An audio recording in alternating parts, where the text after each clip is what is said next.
Granny's, Abner. I believe that's our ring. All right, Doggy Lum, I believe you're right. I'll see. Hello, jot 'em down, store. This is Lum and Abner.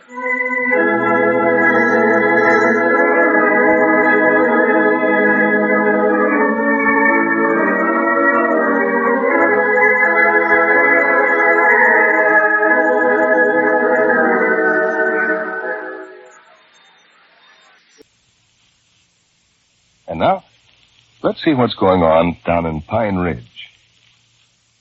Lum's social life and plans to conduct an untiring courtship of Miss Emmeline came to a rude halt yesterday when it was learned that Mr. Chancellor had decided not to write the book about Lum and Abner. It was with future royalties from this book that Lum planned to finance his courtship. As we look in on the little community, we find the old fellows at Sister Simpson's boarding house waiting to have a showdown with Mr. Chancellor. Listen. All right, Miss Simpson. Much obliged. What'd she say, Lum? She said first to wait right here in the parlor. Mr. Chancellor said he'd be down pretty quick. Oh, hell, might as well sit down, I reckon. Yeah. He keeps sliding out of these horsehair killers. Oh, most uncomfort things in the world. Yeah. Yeah, But you reckon. don't get shut of them. Why you reckon that Mr. Chancellor give up the idea of writing that book about me and you? Especially after he said he's done such a good job with it. I don't know, but he better have an awful good reason for it. That's all I gotta say. Well, I reckon why he wouldn't see us when we come over here yesterday. I don't know that neither. He left word with Sister Simpson that he never wanted to be disturbed none. Locked his door, and that was that. Yeah. Dogies, he sure is a peculiar feller, ain't he? Yeah. Well, I think the whole thing was that he just feared to face us. Feared to face us. By now, he's more than likely studied up some excuse to tell us. Yeah. Well, why don't we talk him back into the idea of writing that book, Lum? Well, don't worry. That's what I'm aiming to do. If we don't succeed, we're ruined. We're going to have it right out with him. Yeah, I'll see where. Little Pearl's going to be awful disappointed, too. Little Pearl? Yeah. I wrote her a letter telling her to buy the next big book that come out, because it's going to be about me. I got a good name picked out for the book, too, I believe, Lum. Good name for it. Yeah, let's call it Forever Abner. And now I just don't know what to tell little Pearl if he don't write it. More than likely she's bragged on her papa to all the other nurses over there, and now she'll be the laughing stocks of France. Well, she ain't half as bad off as I am, though. I was banking pretty heavy on them royalties we was going to get out of that book. Oh, yeah, man, yeah. Fact is, I got a notice in the mail this morning from the mail order house telling me them new shoes I ordered is on the way. Oh. All I can do now is just send them back to them. I ain't got no money to pay for them. You still owe some money on them buffets that you rented for that buffet supper, too, don't you? Yeah, I'm in a bad way, finance speaking. Yeah. But this is going to hurt me in other words, even more. In other ways? Yeah, for instance, it's going to put an end to my social life. Oh? Just cut that right out. Well, huh? Oh, yeah. Can't have my coming out party. Got to give up the idea of being a social debutante. Have to drop right out of the smart set. Well, is that bad? I dropped out right after that buffet supper of yours. Yeah, but the worst part about it is it's going to practically ruin my romance with Miss Emily. Your whirlpool courtship? That's whirlwind courtship, Ed. Oh, well, whatever it is. I tell you, Edna, this is the worst one blow I ever had. Wait a minute. Here it comes. Oh, good. Now, maybe we'll get a few things straightened out here. Well. Good morning, Mr. Edwards. Good morning, Mr. Chancellor. And you, Mr. Peabody. You're looking quite your usual self this morning. Well, natural. That's who I am. I presume you both heard the good news, of course. Good news? We ain't heard no good news at all. I mean about deciding against the book. Well, now, wait a minute, Mr. Chancellor. Before we go any further, I want to tell you right here and now that me and Abner here was banking on that book something wonderful. Yes, sir. You come out here and told us in good faith that you was going to write that book about me and him. And you even led us on. Give us some advance money on it. Now, after we've done spent some of the royalties, you tell us the whole thing's off. Yeah, and then stand there and say it's good news. No. Wait a minute, gentlemen. Well, you can't do that to us. You can't do that to us. Gentlemen, now, wait. Oh. You haven't heard the whole story yet. Well, how can we? Ain't finished the book. I mean the story about what I'm going to do. Well, I can tell you what you're going to do. You're going to get busy and finish that book. Yeah, that's our time, Lum. Let's you and him fight. Oh, now, gentlemen, now, wait. I have some wonderful plans for you, some marvelous plans. This is the greatest thing I've ever run into. It's wonderful. It's magnificent. Yeah, but what about the book? That's out. But only because we're going on to something even greater. Uh-oh. Now, listen. A book is an inanimate object. Can you hear a book? Can you? Mr. Peabody, can you hear a book? Why, I don't believe I can. Not right now, anyway. Can you? No, of course not. Don't believe I'd even know what a book sounds like. Well, Might sounds sound like silly talk. I never heard of a book making a noise. No. Of course. Well, nobody It hears didn't make a an book. awful volume. A book is a dormant thing, a dead thing. All you can do is read it. Isn't that right, Mr. Edward? That is right. Never had thought about that before. But now a play, that is something else. A play is a living thing. You can see it, you can hear it, you can feel it, you can live it. The play, my friends, is the thing. Wait a minute. Are you suggesting that you're going to make this story about me and Abner in the mine into a stage play? On Broadway. On Broadway? On Broadway. You mean put it on right out there in the middle of the road in front of the store? Huh? What's that? Out in the road. Why, sure. That's the name of that street that runs past the store down there. That's Broadway. We had a big council meeting here about 15 years ago, and somebody thought up of that name, and that's what we named it. Oh, well, I mean a different Broadway. I mean the one in New York. For their land sakes, have they got one, too? Why, them big copycats. No, they've always had theirs, Abner. Huh? Fact is, may as well admit it, that's where we got the idea in the first place. I Yes, know. sir, that's where your story is going to be. On Broadway. The Great White Way. Great White Way? Yep. Thought you said Broadway. Well, that's what they call it. Another name for it. All those lights and everything. Oh, gentlemen, it'll be wonderful. The play of the year. The Critics Award. The Pulitzer Prize. Crowds, crowds, crowds. People lined up for blocks to buy tickets. The house sold out for months ahead. Years ahead. Nobody can get a ticket. Nobody? Not a soul. Dad, blame it all, that's just my luck right there. There's one show I'd love to have saw the worst way. Yeah, I reckon no use to cry about it. I couldn't afford a trip to New York nowhere, I reckon. Oh, don't worry, gentlemen. You'll be there. You'll be there in all your glory. What's the use of going, though, if you can't get no tickets? Tickets? Why, gentlemen, you won't need any tickets. You'll be on the stage. On the stage? Stage? Well, that's mighty nice, but won't we sort of get in the way of the play actors sitting up there? You will be the actors. Now, look. Who can play Lum Edwards better than Lum Edwards? Let's see now. Who can play Abner Peabody better than Abner Peabody? Well, I don't know just offhand. Now, I've seen a feller in a moving picture show once I liked pretty well. Paul Monies, I believe, was his name. He done a right smart job of acting. He might could do it. He might. I sort of had Robert Taylor in mind to play me. No, there's no one finer than you men to play yourselves. Well, Grannies, I believe you're right. Yes, it's a natural. Well, natural, it's a natural. Realism is the thing we want to stress in this drama. Every scene must live. We'll transport clay from your mountains here to New York and reconstruct that mine shaft on the stage in exact detail.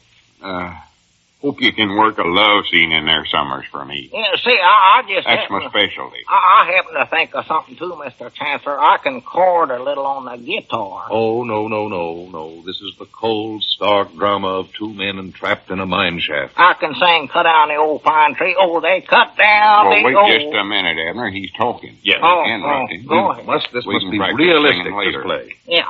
This is what the audience has to think. Will they live? Will they die? Will they suffocate? Will they survive? Oh, my. Will they run out of sardines?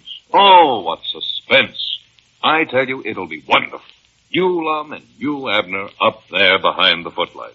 Footlights? It'll be spellbinding. Oh, wait a minute, though. Footlights will be all right for a short feller like Abner, but you better put up some headlights for me. I want the audience to see all of me. And then, of course, there'll be the call from Hollywood. Every studio will be clamoring to buy the play for pictures. We'll hold out, though, won't we? Oh, yes, sir. We're holding Wait out. just a minute here. We let ourselves get sort of carried away. Mr. Chancellor, when you first come here, you were just going to write a magazine article about us being trapped in that mine. Then you give that up and changed it to a book. Now you give up the book and say it's going to be a play.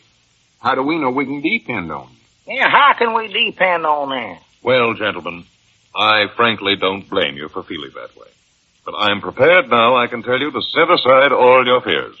I am going to buy outright all your rights to the story. I'm going to make a settlement right now. All of the risk I shall assume myself. Now, that's fair, isn't it? Yeah, sure. Well, now, wait a minute. We ain't selling them rights for nothing. Me and Abner have talked this over, and We have. Hey, shut up. We ain't selling for a cent less than $500. $500? Well, here, I've already got your check made out. Well, it ain't no use. That's our rock bottom price, $500. Well, look at the check, Mr. Edwards. I don't care what it's for. I still say we... Wait a minute. This must be a mistake. You got too many oughts on here. No, I don't think I have. Well, the way you got this road, it comes out $10,000. 10,000? That's right, and it's all yours. Well, I'll be a polka-dotted possum. My grannies. $10,000. Now I can do it, Abner. Do what, Long? All my life I've been waiting for this. Oh, what is it you're going to do? You'll see, Abner. There ain't no holding me now. Wait.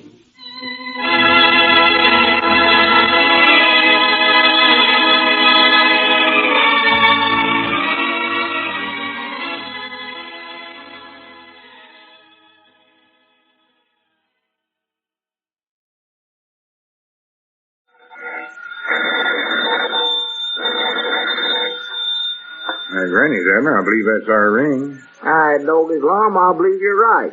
I'll see. Hello, Jot 'em Down store. This is Lum and Abner.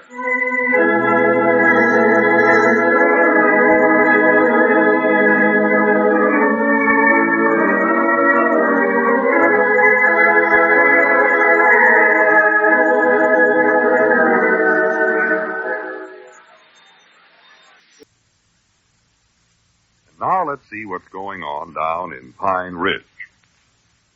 Well, the bad news that Mr. Chancellor was forsaking his proposed book about Lum and Abner became the good news that he had decided to change their story into a Broadway play. And to cement the deal, he gave them a check for $10,000 for all rights to the story. Lum is now able to pursue his romance to the utmost. And as we look in on the old fellows today, we find them emerging from the bank at the county seat. Listen. Well, that takes care of our banking. Now, let's head up the street for the jewelry store. Yeah, well, now, wait a minute, Lum. I don't understand just what happened in the bank there yet. We went in there, Mr. Chancellor's check for $10,000, and all we come out with just $950. Well, didn't you follow what went on? I don't believe I did. Well, the money we got ain't got nothing to do with the check. Huh? See, they wouldn't cash that big a check without sending it to Mr. Chancellor's hometown bank in Philadelphia for collection first, or something like that. Well, why wouldn't they cash it? Them other checks Mr. Chancellor give us was good. Yeah, but them was just little dinky ones. Yeah, well, now, where did the $950 come from then? Well, that was just a business deal. Hurry up, I want to get to the jewelry store and buy that diamond ring. Well, I thought Squire Skimp was going to get that for you. Well, long as we're here and I've got the money, I might as well get it myself. And after I get that, I'm going over to the courthouse and get a marriage license. You there? Yes, sir. I've been waiting all my life to do this, and at last I've got the money to do it with. Well, I'd still love to know how you got that money. You didn't do nothing unhonest, did you, Long? No, of course not. What do you mean? Well, what'd you do then? Well, now, Abner, now, don't go flying off the handlebars. This is just temporary. Quick as Mr. Chancellor's check's cashed, we can pay off this little old mortgage. Well, mortgage? Wait a minute, Lum, did you mortgage a store again? Well, you do. You signed the mortgage papers just now yourself. Is that what I signed? Why, sure. Don't blame me if you don't do something over before you sign it. Well, you done everything so fast in there, I never knowed what was going on, Lum. Well, that was it, and you done a good thing, too, because now we can buy that engagement ring at last. We? I don't see where I come in on this deal. Well, you got a half interest in a diamond ring. Huh? Leastways till we pay off the mortgage on the store you have. Oh. Well, if you give that to Miss Emmeline, well then, me and you both engaged to her then? Oh, of course not. No, sir. Well, I don't see where this deal's helping me any, Lum. All I'm doing is taking chances on losing everything I own. Well, that shows you're a big businessman. Huh? A body's got to take chances to ever make a big success in business. Nothing ventured, nothing gained. That's the old lettered saying of mine. Yeah, but I don't see no chance in this for me. Well, ain't signing a mortgage on everything you own taking a chance? Well, sure it is, but... And don't you believe a feller's got to take a chance before he makes anything? Yeah, I know he has, Lum. Well, that's the reason I say you got a good deal, and I want to compliment you. Oh, yeah. I admire a man that's got the courage to back his own judgment. A plunger. Well, I don't feel right you saying all them nice things about me, Lum, for I done it accidental. I never even knowed what them papers was that I signed. Well, that's all the more reason why I want to compliment you.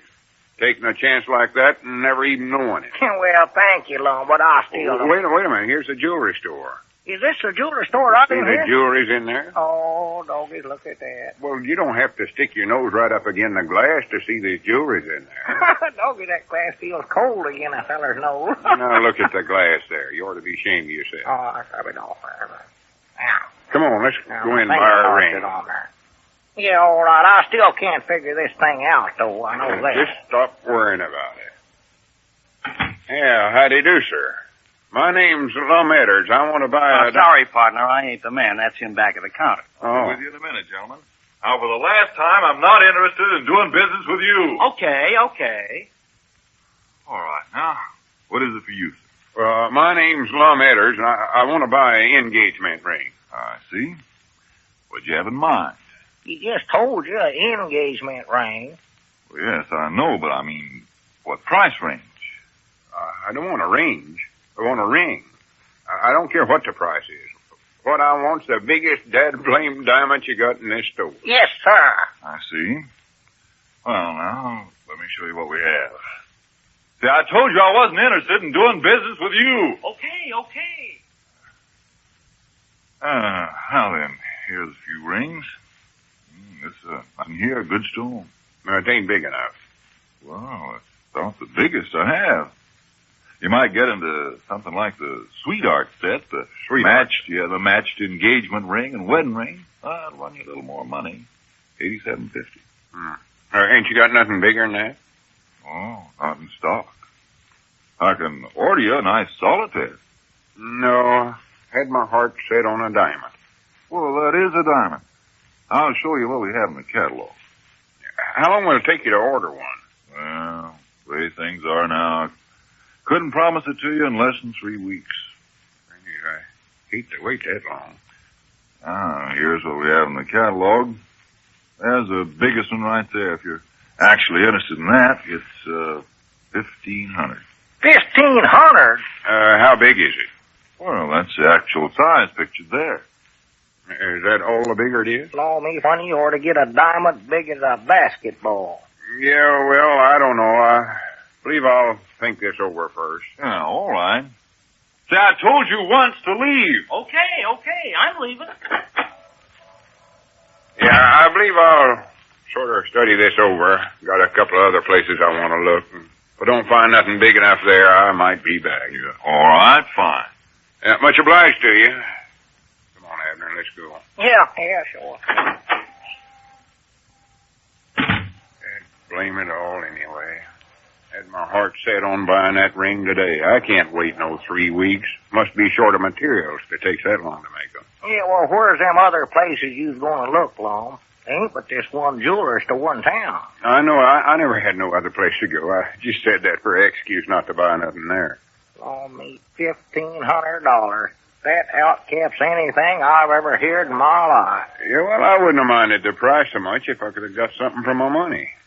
Fact is, I was aiming to go $700 or $800 if I seen one big enough. You was? $700 for just one little ring? Well, here's the way I look at it, Abner. A feller don't get married every day. And No, or not to. besides that, there's nothing too good for Miss Emmeline. Hey, partner. Huh? You mind if I sort of walk along with you? I have something that might interest you. Oh, you're the fellow we seen in the jewelry store there, ain't you? Uh-huh, that's right. I understand you're in the market for a diamond. Well, yeah, I am, sorta. Well, you'll never find what you want in those little jewelry stores.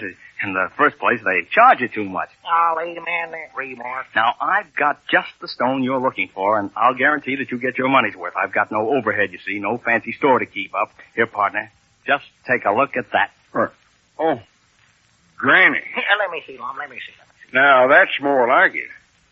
How much do you want for it? $2,000. Ah, $2,000. 2,000. Well, I 1,800. I don't know. I see that. 1,500. Oh, I'm feared that's just. Well, how much money have you got, partner? All I got with me is just $950. But now in a week or so, Is that all in cash? Yeah, every cent of it. Brother, you've just bought yourself a diamond. Get out your money. It's a deal. Well, that's good enough for me. Ain't that good news, Abner? Well, I don't know now, Lum. All I want to know is where you live and where the stone's going to be. Well, I live in Pine Ridge out here about 30 miles, and the diamond will be on the third finger of the left hand of Miss Emmeline Platt. She's a school teacher out there. And my future finance. Mm-hmm. Fair enough. Well, there's your rock. Don't bother to count the money. I trust you. All right, here you are. Thank you, and good luck to you, partner. You're going to need it. Yeah, well, much obliged to you, too. Hey, Granny, Abner, just look at that thing. Yeah, Lum, do you think you done right in buying that from a stranger that way? I don't care who I buy it from, just so as I get it. That's all I care about. And I know I got a bargain, dude. Just look at the size of that thing. Look how it sparkles. More like they're just a hunk of glass. Glass don't sparkle that way. Well, he could have put some furniture polish on it and shined it up or Now, something. stop saying things like that. Well, he even called it a rock himself. Granny, he did, didn't he? Why, sure, you better catch that feller now and get your money back, Lum. He's plumb out of sight by now, and I don't know where to look for him. Oh, my goodness. This might be a good diamond, though. I know. Let's go back to that jewelry store. Huh? Let that feller look at it. He'll know.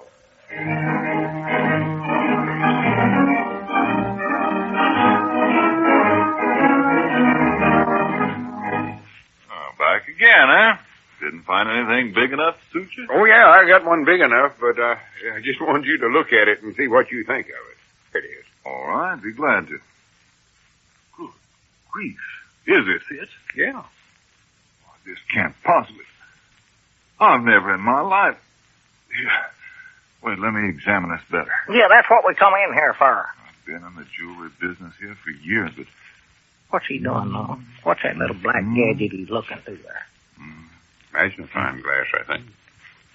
Exaggerates stuff. I'm going to tell him that's a telephone mouthpiece. He's got it in the wrong place. Dog, as if his eyes is that poor, he can't see a diamond that big. We better get somewhere else, Lum. Where in the world did you get this? I bought it from that fellow that was in your store a while ago. Not that short fellow with a black hat? Yeah, that's the one. Oh, me. He tried to sell this to me, and I wouldn't even look at it. Yeah, that's what Lum Orta did, too. And so I'm a numbskull. I can see that. Numbskull? I'm the numbskull. Don't you realize you've got a fortune here? A fortune? This is the most perfect blue-white diamond I've ever seen. I can't tell exactly, but it must weigh at least 20 carats. This can't be. Unless Unless what? Well, if it's what I think it is, you'll find out in due time.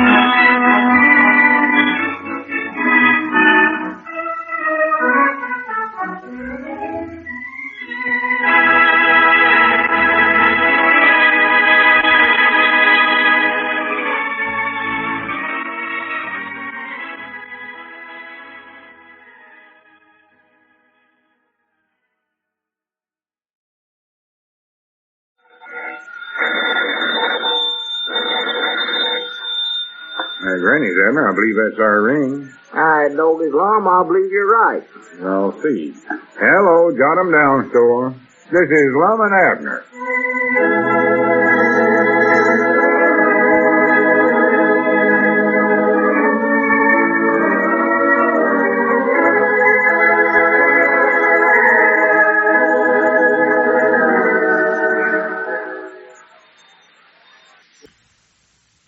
And now let's see what's going on down in Pine Ridge. Well, riding a wave of good fortune, Lum and Abner received a $10,000 check from Mr. Chancellor for rights to the story of their mine entrapment, which the author now plans to make into a Broadway play. They hastened to the county seat yesterday, but the bank delayed cashing the check until it is cleared. However, Lum mortgaged the store for $950, and, still astride the wave of good fortune, bought a diamond from a stranger. A diamond which the jeweler later appraised at many times its purchase price. As we look in on the old fellows now, we find them preparing to return to Pine Ridge. Listen. Now, Lum, I believe we better go over and sit in the mail hack instead of here on this bench. No, it's all right. I talked to the mail hack driver, so he knows we're going to ride back to Pine Ridge with him. He said he'd let us know when he's ready to start. Well, I sure hope he does. I don't want to miss him again today, I know that. No, don't worry. We won't miss him. That's what you said yesterday, but we're still here at the county seat. Had to sleep all night long in that little old stuffy room. Elizabeth more likely's worried herself half to death wondering why I never got home yesterday. Oh, she wouldn't worry as long as she knows you're with me. Lum, the last time I was with you, a whole mine caved in on our heads. So that little old room we had was the worst place to try to sleep in, and that mine was, too. Well, if you got any sleep at all, you're lucky. I never slept a wink all night. You never? Oh, just kept worrying about somebody coming in and stealing that diamond off of me. Oh. Every little noise I heard, I thought sure it was a robber. Yeah, well, no robber could have got in there the way you had the furniture stacked up against the door and the window pulled down tight shut and locked. Though I believe we breathed up all the air there was in there by midnight anyway. Well, Abner, when you're toting around a diamond worth millions and thousands of dollars, you just can't take no chances. Well, if you'd have taken that jeweler feller's offer, we wouldn't have had all that worry and trouble. Well, I don't want to take up nobody's offer. I bought this diamond to give to Miss Emmeline for an engagement ring, not to sell. Yeah, but just look at all the money you could have made off of it, Lum. You just paid that little old feller in the black hat $950 for it, and that jeweler offered you $3,000 cash money. I know he did. Well, that's what I call a profit, and you turned it down. How many times do I have to tell you I ain't interested in making no profit on this? I got this to give to Miss Emmeline. I wanted the biggest diamond I could find, and I grannies I got it. Yeah. Well, you're missing an awful good chance to make yourself some money there. I don't care about that. I'm just satisfied that I got such a good bargain on the diamond. Yeah, but just think, Lum, $2,000 profit. I doggies, wait a minute. I just happen to think of something here. Huh? You're just the same as beating me out of $1,000. Beating you out of $1,000? Why, sure you are. I never beat nobody out of nothing in my life. I don't see how you figured. Well, yesterday I owned a half interest in that diamond, 'cause you mortgaged our store to buy it. You ain't forgot I own half of that store, have you? Yeah, but I said that was just temporary. Just till that $10,000 check we got from Mr. Chancellor clears at the bank. Yeah, but they said that'd take a few days. So right now, I own a half interest in the diamond. And that means that I get half the profits if we sold it. And you wouldn't sell it, so doggy, you just beat me out of that money. Well, now, wait a minute, Abner. No, just sir. wait a minute. That's not quite the way to look at it, I don't think. That's the way I look at it. Don't know why I never thought about this before. Come on, doggies, let's go back to that jewelry store. Well, we ain't right got now. time. We'll miss the mail hack. If I don't care if we do. Them profits, we could buy a mail hack of our own to drive back any time we want to. Come on now, Well, let's now, wait go a minute, back. Abner. Come on. Don't you want me to get engaged to Miss Emmeline? Well, sure I do, but I don't... Do you want to see me a sad, lonely old bachelor with nobody to look after me? Well, no, of course not, Lum. Don't you want me to know the joys of wedded bliss? Well, sure, Lum, but out of the money you make, why, you can buy Miss Emmeline 2 or 3 engagement diamonds. Not the size of this one, I can't. Oh. You've seen the ones in the catalog yourself. None of them compared with this one. And they cost more, too. Well, yeah, you're right about that, I reckon, Lum, but I still say we missed a big chance. Way that jeweler feller acted, I know good and well he'd have gone a lot higher than $3,000 for it. Oh, I don't think so. He was mostly just curious about how we got it. Sort of mad, I think. Mad? Well, yeah. See, that short fella in the black hat had been hanging around the jeweler store trying to sell him the diamond. But the jeweler thought it was just some fly-by-night scheme and wouldn't even look at it. Yeah, I heard him say that. Then, when he discovered how valuable it was, he couldn't understand how come the fella never sold it so cheap. Well, you know, there's something that I can't understand neither, Lum. Why do you reckon did he do that? Well, that's easy. It was just 'cause I drove such a hard bargain with him. You did. I'm just a good business head, that's all. Oh, well, I never noticed you driving no big bargain. Feller give you a price, and you said you never had that much. So he asked you how much you did have, and you told him, and he took it and give you the diamond. Don't see nothing so hard about that. Yeah, I wish I'd have said about $650. Ah. Or $949. Oh, yeah. Saved $1, though. Well, the fact still shows that I got it awful cheap, and that's what counts. Well, yeah, you done that all right, I'll admit that. And I'll tell you something else. Old Squire Skimp's going to be surprised to death when I tell him how good I done.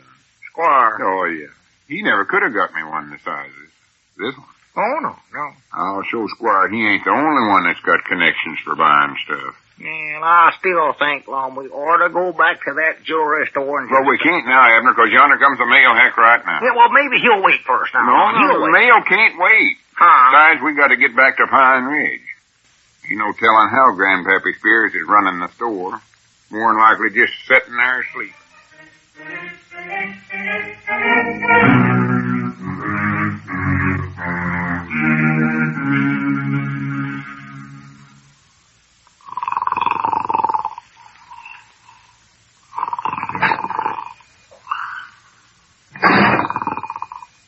Hello? Hello? Is there anybody here? Huh? What's that? Hey, what's that? Oh, well, there you are, Grandpa. Howdy, Squire. Catching up on your sleep, I see. Oh, no, I just sitting here thinking. Just sort of resting my eyes a little bit. Yeah, grocery business is hard work, Squire. Yes, I can see it is. Whereabouts is Lum, Grandpap? Him and Abner ain't back from the county seat yet. I expected them home yesterday, but they ain't showed up yet. They haven't? No, I don't know what's keeping them.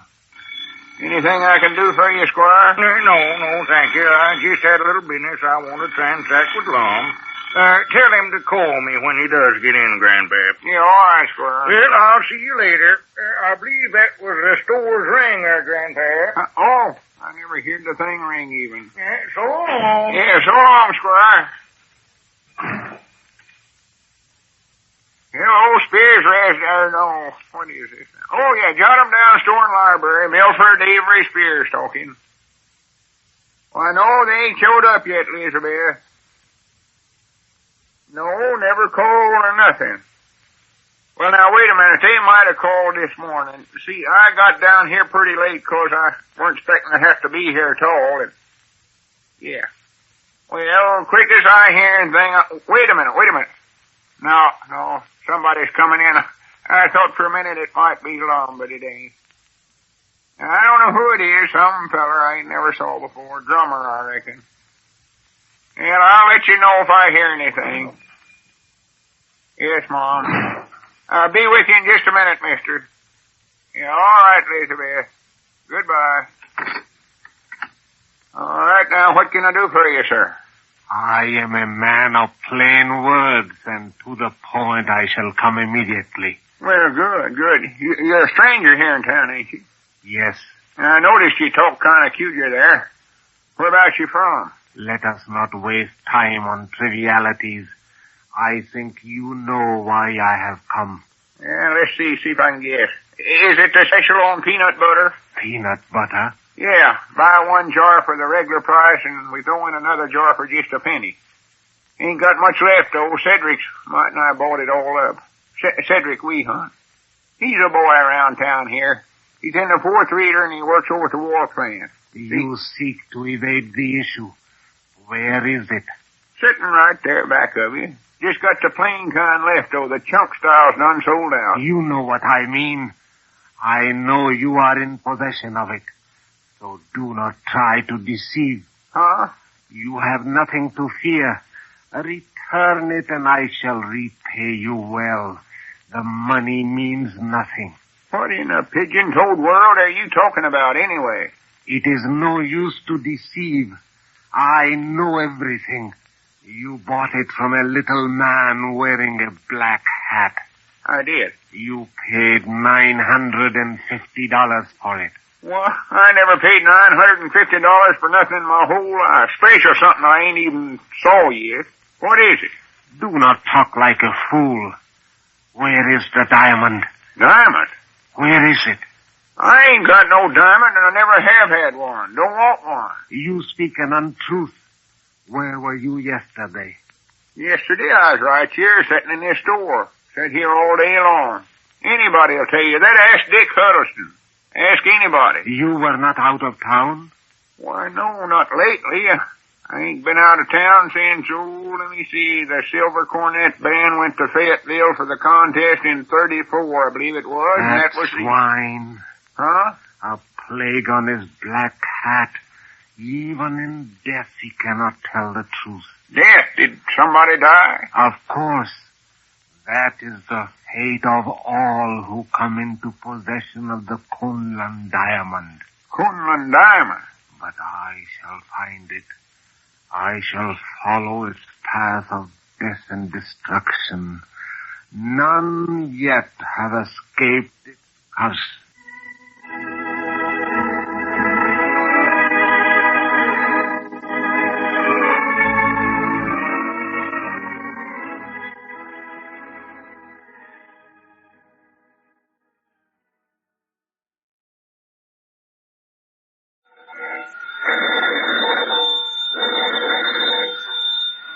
Granny's, Abner. I believe that's our ring. I know this, Lum. I believe you're right. I'll see. Hello, jot 'em down, store. This is Lum and Abner.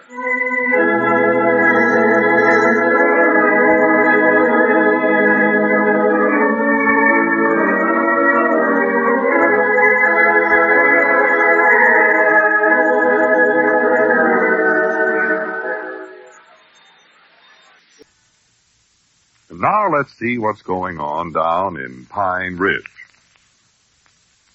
While Lum and Abner were on their way back from the county seat, carefully guarding the huge diamond Lum bought from a stranger, Grandpappy Spears, running their store, had rather a strange and ominous visitor. Evidently mistaking Grandpappy for Lum, the man was on the trail of a large diamond, which he said bore a curse and brought tragedy to him who possessed it. Grandpappy finally convinced him he knew nothing about that or any other diamond, and the man departed. As we look in on the little community today, we find the old fellows back in their jot-em-down store. Lum is studying a catalog. Listen. What are you reading there, Lum? Is that the wish book you're looking at there? Yeah. Decided I better get me a new suit. New suit? Yeah, I need one. Man can't get married in that shabby old thing I've got. Oh, I thought your suit looked pretty good. Just getting to where it looked nice and shiny. Yeah, but it's turning sort of green. Well, that's all right. I like a green suit. But I need a new one for my wedding. How do you think this one would look? The one with the stripes. Mom, I'm feared you're spending too much money. Abner, I wish you'd recollect that we're rich now. Well, maybe we're rich, but we ain't got a cent of money. Well, we will have, though. That $10,000 check Mr. Chancellor gave us ought to clear at the bank any day now, and then we'll have so much money we won't know what to do with it. Well, I believe we ought to wait until we start getting some money in before we start spending it, Mom. You done spent might not every cent we got on your whirlpool courtship. On top of that, you mortgaged the store to buy that engagement diamond. Yeah, I sure was lucky on that, too. Hey, that's the biggest one diamond I ever seen in my life. Worth a fortune, too. Have you give it to Miss Emmeline yet? Oh, of course not. Got to find somebody first that can find a ring to set it on. A ring? Yeah, that jewelry at the county seat couldn't do it. She might just have to get an armband and wear it around her arm for a bracelet the size that diamond is.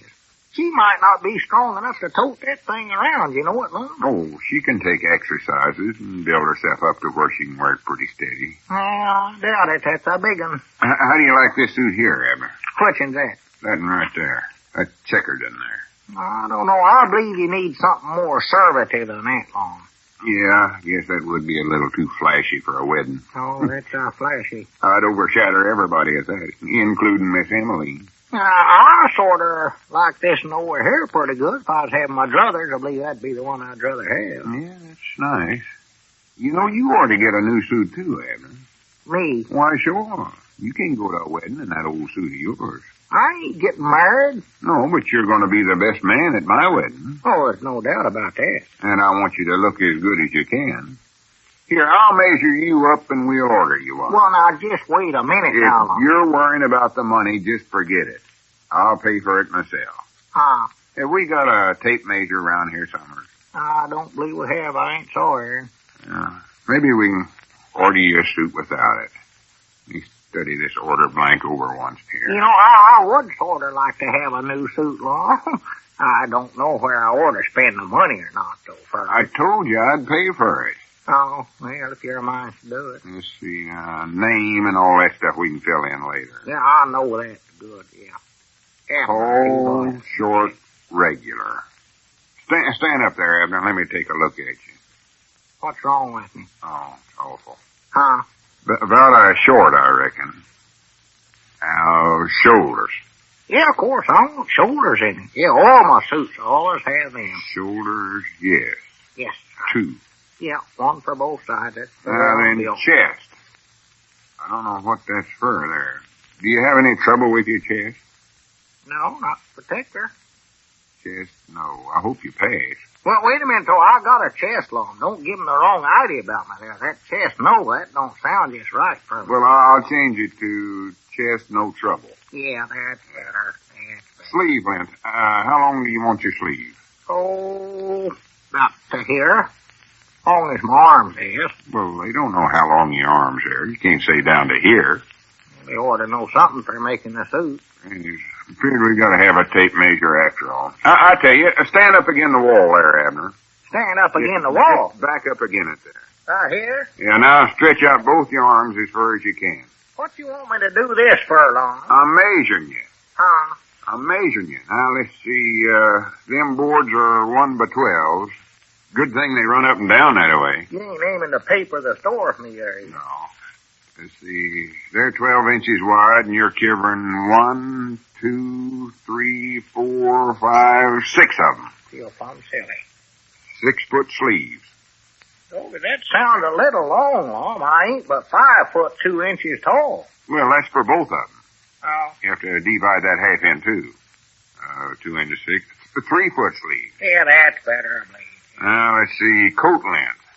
You want it to come down lower than your sleeves. Yeah, sure. At about 6 inches, 36 and 6 is 42. Yeah, make a 42-inch coat. Time it wrinkles and gets set to you, that'll just be about right. Sounds good.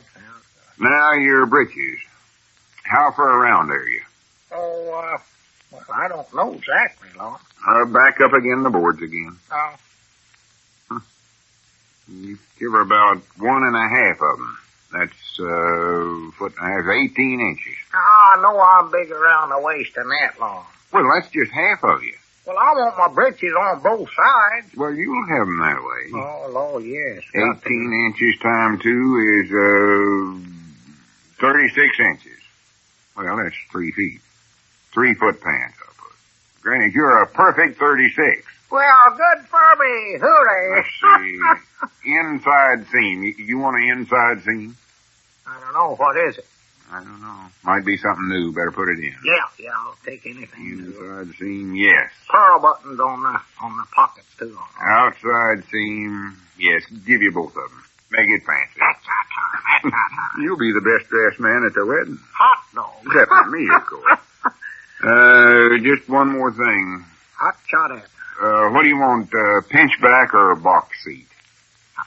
Box seat? Turn around and let me look at you for a minute. Here, this way. Yeah.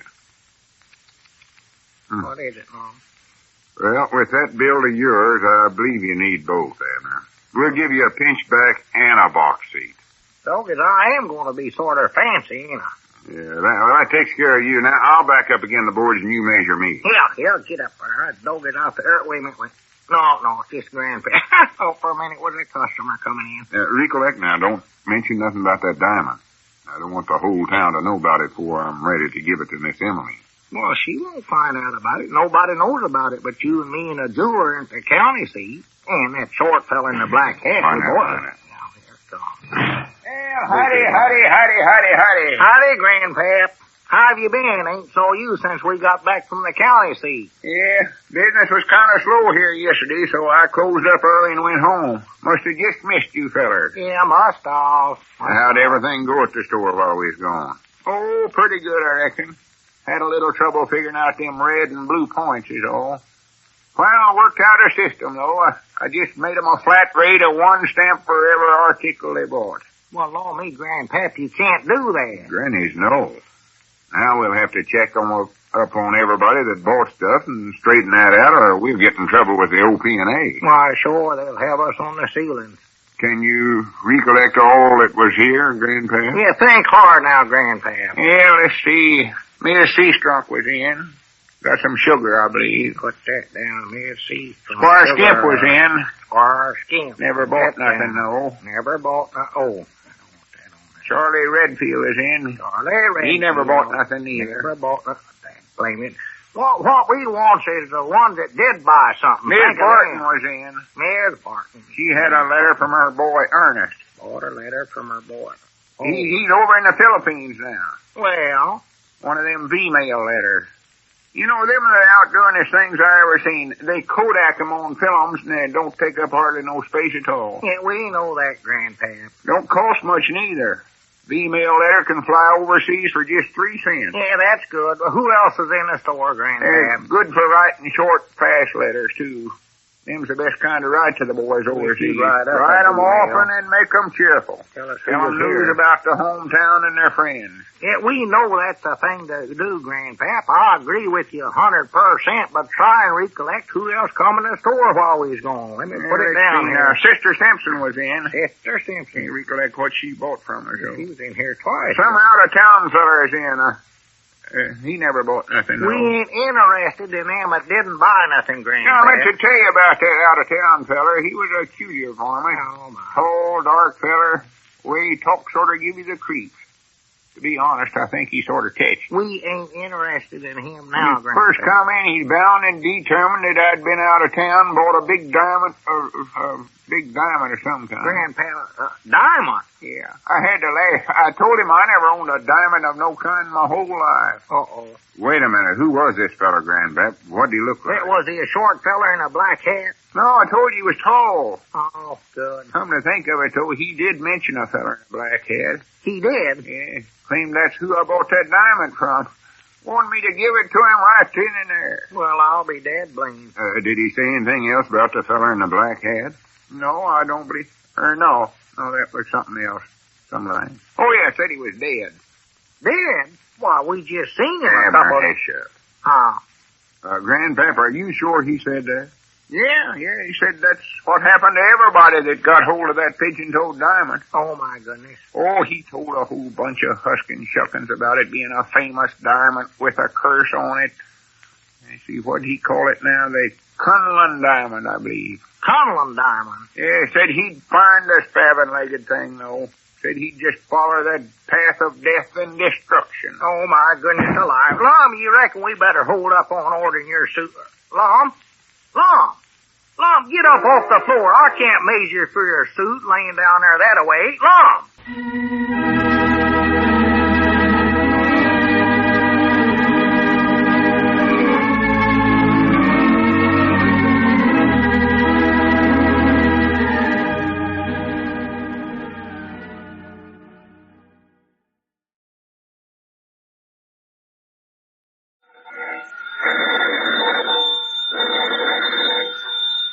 Granny's, Abner. I believe that's our ring. I don't get Lum. I believe you're right.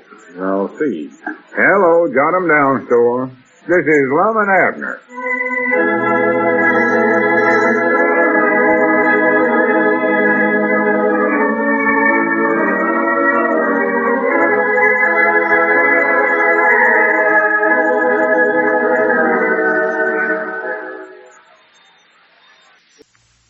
And now let's see what's going on down in Pine Ridge.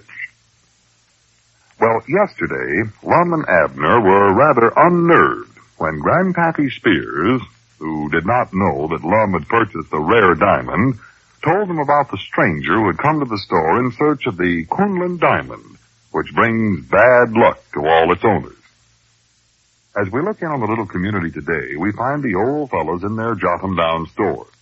Abner has on a pair of very large yellow shoes and is receiving some kind of instruction from Lum. Listen. Well, don't stop, Abner. Keep walking backwards and forwards. Well, now, I'm tired. If you want these new shoes of yours broke in, why don't you do it yourself? 'Cause I've got tender feet. Just keep walking for another 10 or 15 minutes anyway, then you can stop. Well, I'm getting blisters, old Lum. The way my feet slide around inside these shoes, I can turn clean around. The shoes don't move. All right, you can rest for a while then. Oh, yeah, doggy, just let me sit down here. Oh, my Penny, poor them are foot. sure good-looking shoes. No, they don't feel good. Nice round toes. Found you them the highest toes in town. Bulldogs. Yeah. And that color. That's as nice a yeller color as I ever seen. They're yeller, I'll say that for 'em. Do your feet feel better now? Oh, yeah, they feel a lot better now that I'm sitting down. All right, get up and start walking again. Well, now, wait a minute. Abner, Now. I've got to get them shoes broke in so as I can dance in them at these parties. I've got to have them in shape so as I can kneel down to propose to Miss Emmeline, too. You kneel with your knees, not your feet. Besides, you won't be pre-posing for a while yet. I'm aiming to do it next week at my coming out party. Next week. Fact is, I've done got half of my proposal speech done wrote. Have you? Yes, sir. I tell you, that's going to be the happiest day of my life, Abner. When she says yes, and I hand her that big sparkling diamond. Well, just to be honest, I'm going to be happy when that day gets here, too. Well, thank you, Abner. 'Cause then we can get shut of that diamond, get it out of the store. I just don't feel right about that thing being here. It worries me. Well, there ain't nothing to worry about. Nobody's going to steal it out of the safe. Nobody but me and you knows the combination to it. That ain't what I'm worried about. I mean, all that stuff that Grandpappy Spears told us about it. Oh, you surely don't believe that. I don't. I know some diamonds has got curses on them. Ella Sanders has sure had a terrible time since she got hold of that in hers. Oh, well, that's just in the funny papers. That ain't real. It ain't. Of course not.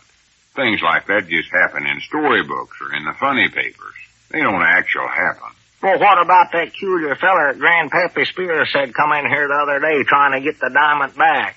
Said it was a Kunlun diamond or something, I believe he called it. Kunlun. Yeah, he said some terrible things happened to everybody that owns it. Yeah, but you can't believe more than half of what Grandpappy Spears tells you. You know that.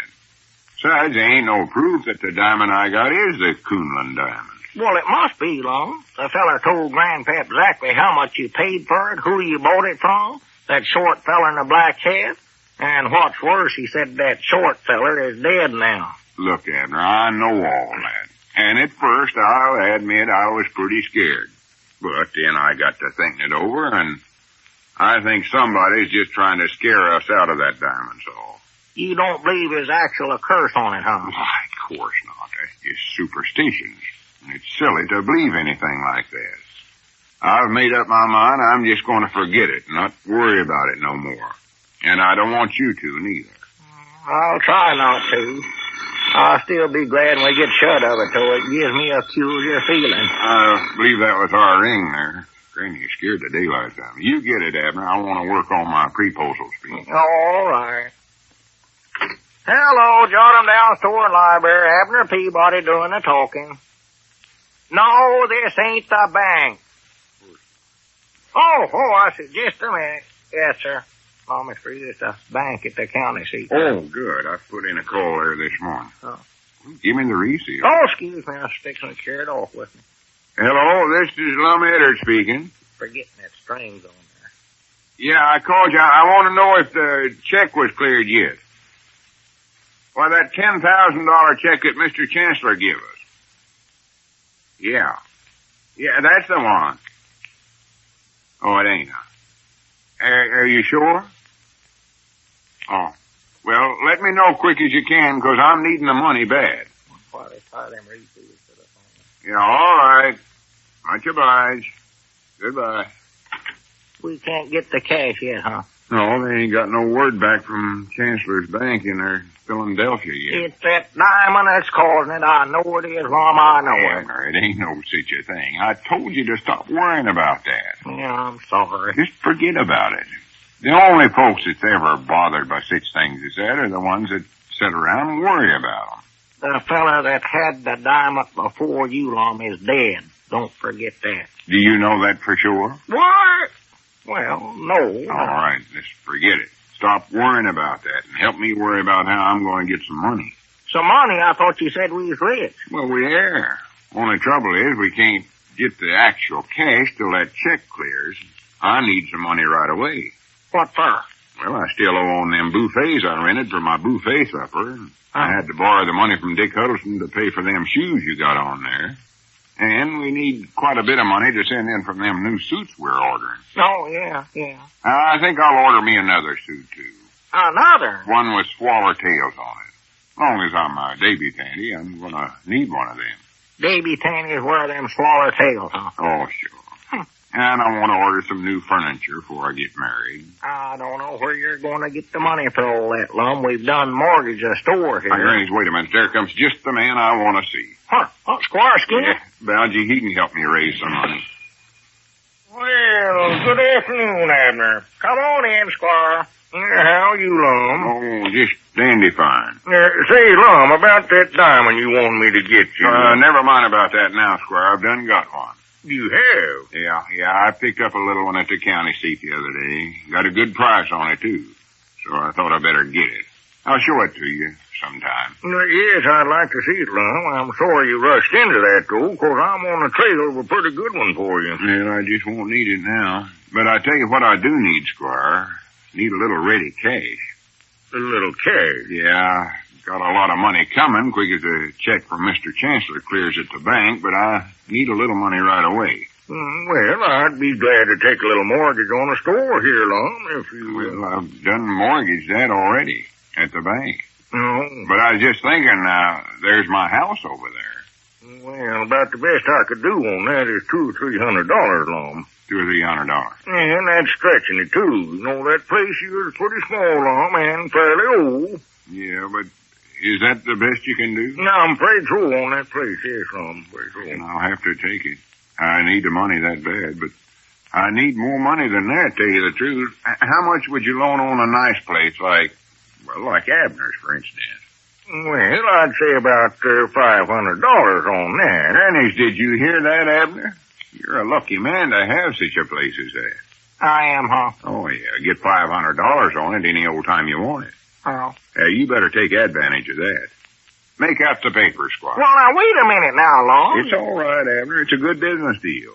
Mortgage your place for $500, and you can turn right around and loan the money to me with interest. Yeah, well, wait, now, just let me get this straight. It ain't every day that a man can make money like that without hardly turning a hand.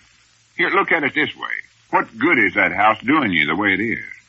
Well, I'm living in it. Yeah, but I mean, what's it bringing in? Nothing. Absolutely nothing. All he is outgoing taxes and repairs. Huh. All you've got there is frozen liabilities. It ain't so cold. Elizabeth keeps them wood boxes still clean to the top and got both stoves going full blast. Fact is, I think she keeps it too warm, to be honest.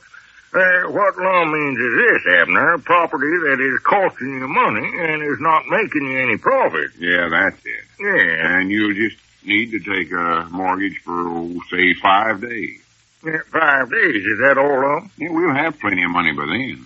Pay all of this stuff off. Oh, I see. Well, now, Lum, I understand that the interest rates are a bit high on these short-term loans, you know. I don't care. Money don't mean nothing to me, anyway. Well, because of our deep friendship, I'll cut the rate a little, old Lum, just for you. I'll charge you something like 11% on that. Well, good for you. Make out the papers, and it's a deal, then, Squire. Well, it'll take a little time to make them out, Lum, get the cash for you. Just a minute, I might have some blanks here in my briefcase, so you can sign those now, and that'll speed things up a little. Well, let's do that. Anything to hurry it along. Let's see what all we got in there now. Let's go and brush. Yes, here we are, right here. I think this'll do it. Now, just sign your name on the bottom line there, Lum. Here, you can use my fountain pen, too. Yeah, all right. Sign right here, huh? Yes. Wait a minute, this pen don't write. Just shake it a little, Lum. It will. Uh-oh. Well, don't shake it on me, Lum. Sorry. Well mattered. All right, here, Abner, you sign yours now. Yeah, all right.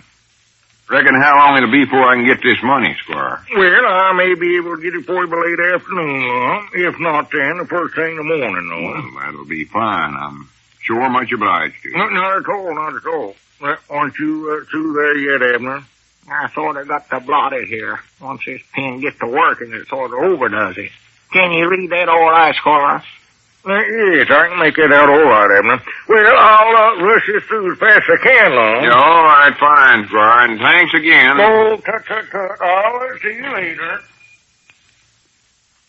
Yeah, looks like I'm all set now, Abner. And I want to congratulate you on making such a good deal. Yeah, made a good deal, all right. I reckon I don't quite understand it, though. I'd feel better about it if it weren't for that dad-blamed diamond, Lum. Well, what's that got to do with it? I don't know. I'm just afraid we're going to have bad luck with everything. Prattle. I've owned it for several days now, and I ain't had no bad luck. Oh, no? Just look at these brand new yellow shoes of yours here. Oh, my goodness. How'd all that ink get on there? You shook it on there yourself. Oh, me. And that's not all. Look at there, Lum. Whereabouts? Look there. The safe door standing wide open.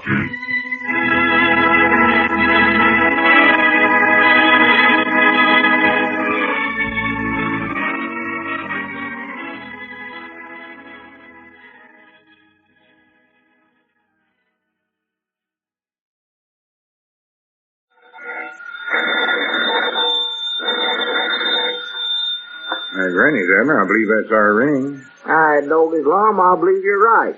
I'll see. Hello, jot 'em down, store. This is Lum and Abner.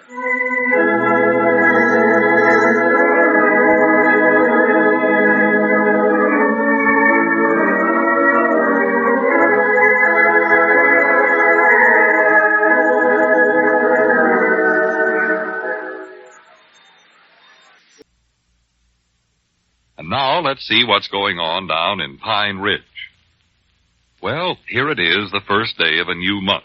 And inasmuch as the month is April, the day should not be an uneventful one. As we look in on the little community now, we find Lum and Abner in their jot-em-down store, going about their usual tasks, unaware that this is April Fool's Day. Listen. Say, Lum, what in the world are them people lined up in front of Dick Huddleston's store for? Just look at them. There must be 10 or 15 people standing over there. I hadn't noticed. Look out there, right across there. Granny, I don't know, Abner. Maybe he's having a special on something today. Well, I wonder why they don't go inside and buy whatever it is in. I don't know. Come to think about it, when I come to work about an hour ago, I seen Tom Foster standing over there in front of the door like he's waiting to get in. Yeah, well, he's still there. Right there at the head of the line. See him there? There ain't a sign up on the store of any kind, is it? Well, I don't see none. Don't reckon he's got a shipment of pepper in over there, do you? Well, I don't know. He never mentioned nothing about it to me yesterday. I was talking to him. That's curious. A couple of weeks ago, when we got in that batch of lard, we sold half of it to him. You'd think he'd do the same with the pepper. Why, sure. That don't sound like Dick at all. No, it don't. Maybe you better run over there and see what's going on. Yeah, that's a good idea. Let me get my hat here. Wait a minute. There comes Cedric. Maybe he'll know what they're lined up for. Yeah, he generally knows about such things. Wonder if Dick's mad at us for some reason or another. Well, I can't think of nothing we've said or did to him that'd make him act this way. He seemed friendly yesterday evening when I talked to him. Oh, boy, of all the beauty days in my life, this is the beautiest. Boy. Well, for the land's sake, Cedric, what in the world are you so happy about? Boy, oh, boy, am I happy. Yeah, well, we can see that, but what's it all about? What's happening? Yeah, and what about that line of people over in front of Dick's store? You know anything about that, Cedric? Oh, yes, Mom, that's what I'm so happy about. Boy, look at old Tom Foster over there. Have to laugh every time I look at him. Yeah, well, why is he over there, Cedric? That's what we want to know. Oh, happy April Fool's Day. April Fool's Day? Yes, Mom, that's what today is. All right, Doggy, this is our 1st of April, ain't it? Well, Well... Granny, I plumb forgot about that. Well, wait a minute, Cedric. Is this some kind of an April Fool joke that somebody's playing on Tom? Yes, Mom. It's me. I'm the one that's doing it, boy. Yeah. Well, wait a minute. Exactly what are you doing, Cedric? Oh, happy April Fool's Day. Yeah, Cedric, now, what did you tell Tom? Oh, I can't tell you. Oh, come on now, Cedric. Let us in on it. What is it? It's not much. I just sort of hinted around that Dick Huddleston was going to have some cigarettes in today. He is? Doggis, where'd he get them? Well, he ain't got none. See, that's the joke. Huh? Well, wait a minute, though. Why don't Tom go inside the store instead of standing out in front of it that way? Well, the door's locked. See, Mr. Dick's out of town today, and they don't know it. This is the happiest day of my whole life. For that land say. He went in the county seat today. Yeah, I recollect. He told me yesterday he's going in there. Long about 5 o'clock tonight, I'm going over there and holler out, April Fool to everybody. Well, Cedric, you surely ain't going to let him stand out there all day long there. Oh, yes, Mom, I am. That Mr. Tom Foster's been pranking me for years. Now, I'm finally going to get even with him. Oh, happy April Fool's Day. You're sure getting even with him, I'll say that for you, Cedric. Yeah, but wait a minute, Cedric. Did you tell all them other folks out there that Dick was going to have some cigarettes on sale today? No, Mom, I don't know how they got there. Well, you better go over and tell them to get out of line, Cedric, not wait no longer. Oh, no, Ma, I can't do that because Tom will find out and then he'll leave, too. Oh. That'll ruin my whole happy April Fool's Day. Yeah, that's right, ain't it? Yeah. Besides, I believe it's a good joke on them others, too. Saves me from having to think up tricks to play on everybody else. Yeah. Yeah. It's working out better than I ever allowed it would. Well, you oughtn't to let all them other folks stand there all day long, old Cedric. Must be at least 15 people standing there. 15 nothing. Look at that line now. Huh? There's 30 people over there if there's one. Well, I'll be a polka-dotted possum. Look at that. And there's a lot more of them coming, too. Just look out there. If that don't beat all. Hey, looky there. There's Grandpappy Spears standing there. What's he in line for? He don't even smoke cigarettes. Well, that don't matter to a feller like him. He'll line up for anything. And look at the women folks out there. They don't smoke. What in the world are they standing there for? Yeah, I don't know. That's the way with Hemmings. They don't care what it's for. If they see a line of some kind, they'll get in it. Yeah. Don't care what it is they're buying. If it's something that's hard to get, why, they want to get some of it. Humans are sure cuter people, ain't they? Oh, they're the cutest of anybody. Just a batch of sheep's all they are. Sometimes it makes me a little disgusted that I'm a human myself. Well, that's just about all a feller can be. Yeah, that's the trouble of it. Doggy, just look at that line out there now. It's getting longer every minute. Look, the folks coming across the street there. This is my happy day. Oh, happy April Fool's Day. Cedric, I still think, though, you oughtn't to let them poor folks stand out there all day long this way. No, if people are that idiotic, it serves them right. Maybe this will be a good lesson to them. I believe that was our ring there, Abner. You better answer. Oh, yeah, I'll get it. Yes, sir, I'm glad you studied up this idea, Cedric. Oh, yes, Mom, so am I. Boy, just look at them still. Hello, jot 'em down, store and library. Abner Peabody doing the talking. Some of them more than likely don't know what they're standing in line for. Huh? Oh, yeah, what is it, Elizabeth? Do what? Oh, well, Elizabeth, they ain't actual no... Yeah, but Elizabeth... Well, wait a minute, Cedric... Yeah, but listen, Elizabeth... Now... All right. Yeah, sure. Goodbye. Doggy, how things do get around. Don't tell me Elizabeth wants some cigarettes. Something just as ridiculous. She's heard that Dick Huddleston's going to have some silk stockings in today. Silk stockings? And she wants me to stand in line and get her a pair. Oh, hello, Swan. She ain't never had a pair of silk stockings on in her whole life. I don't know what's got into that woman. Well, that's just another example of human psychology. Just because silk stockings are hard to get now, she thinks that she's got to have a pair. Yeah. Even though she's got along her whole life without them. Well, I tried to explain to her that it's just an April Fool's joke, but I could see it weren't no use to argue with her. Oh, sir, the more I see of Hemmings, the more I wonder about them. Doggies, look, there's a widow Abernathy out there. Got every one of her young'uns lined up right behind her. I know exactly what she's told them to. She's give each one of them some money and told them to buy all they can get of whatever it is that's on sale. And look at Sister Simpson out there. She's got her tennis shoes on. You know what that's for, don't you? How? That's so she can run faster to get in line the second time. Look, there's old Maud Toops out there, too. Trying to edge her way into the front of the line there. Look at... Uh-oh. Grandpap oughtn't to shove her so hard that way. Did he shove her? Yeah, look at her. Quick as she gets up, he's going to get whopped on the head with her umbrella. I know that. Yeah, look at her. I know it happened. Look at her whop him. Boy, happy April Fool's Day. Good for her. Now, there's your human psychology for you. Folks out there fighting to get in line for something they don't even know what it is. Grandpap's fighting, all right. Oh, I believe that was our ring again, Abner. Oh, well, you get it this time, Lum. More than likely Elizabeth wanting to know if I got them stockings. Tell her I'm still trying. Well, you answered. I want to stand here and watch that crowd. Go ahead, Lum. It's Elizabeth. I know. Tell her I'm over there in line or something. I don't care. Tell her I'm trying my best. Go on, answer it, Lum. Sure, excuse your thing. A line of people. Folks just can't resist getting into it. Hello, jot 'em down store and library. Oh, what can I do for you today, Miss Lunsford? Hey, Cedric, how about a game of checkers? Since we won't have no customers today. Uh-huh. Oh, I'd love it. I ain't got nothing to do till about 5 o'clock. Good. Let me get the board out here. Yeah, there's quite a line of 'em, Miss Lunsford. See, where'd I put them checkers now? No, Mom, it ain't started to move yet. I know they're there. Oh, I know now. Oh, I think you got time to make it. Kayla, we hunt borrowed them. Yes, Mom. Me and Grandpa's been is that so? Tops off of pop bottles here. We can get some of them, Cedric. All right. Goodbye. Get a bunch of them. Now it's paper cleansing tissues. Well, see, Cedric, these top bottle pops, caps here off these pop bottles, the ones upside down is a black ones and the others is a good one. Give me some of them says strawberry. Yeah, here, you take these right that's there. That's the funniest thing I ever seen in my life. Next thing you know, this line will be for bacon. Wait a minute. See, bacon. That's enough right there.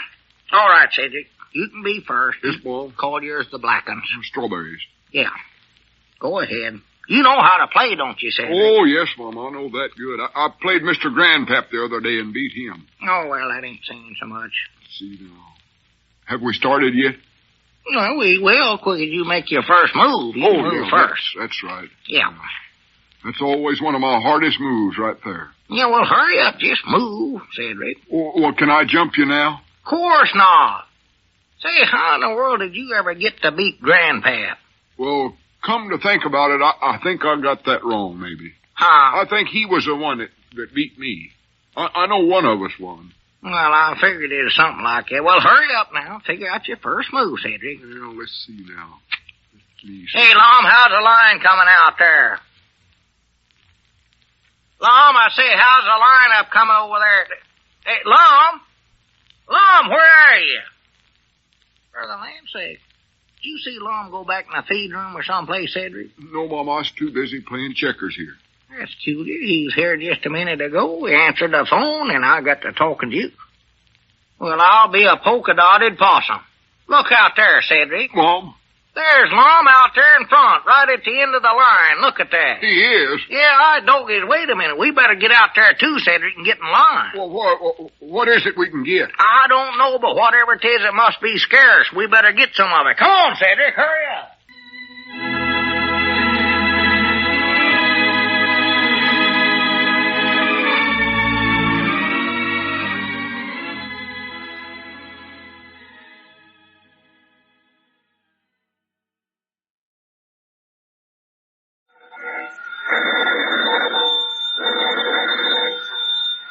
Granny's, Abner. I believe that's our ring. I know this, Lum. I believe you're right. I'll see. Hello, jot 'em down, store. This is Lum and Abner.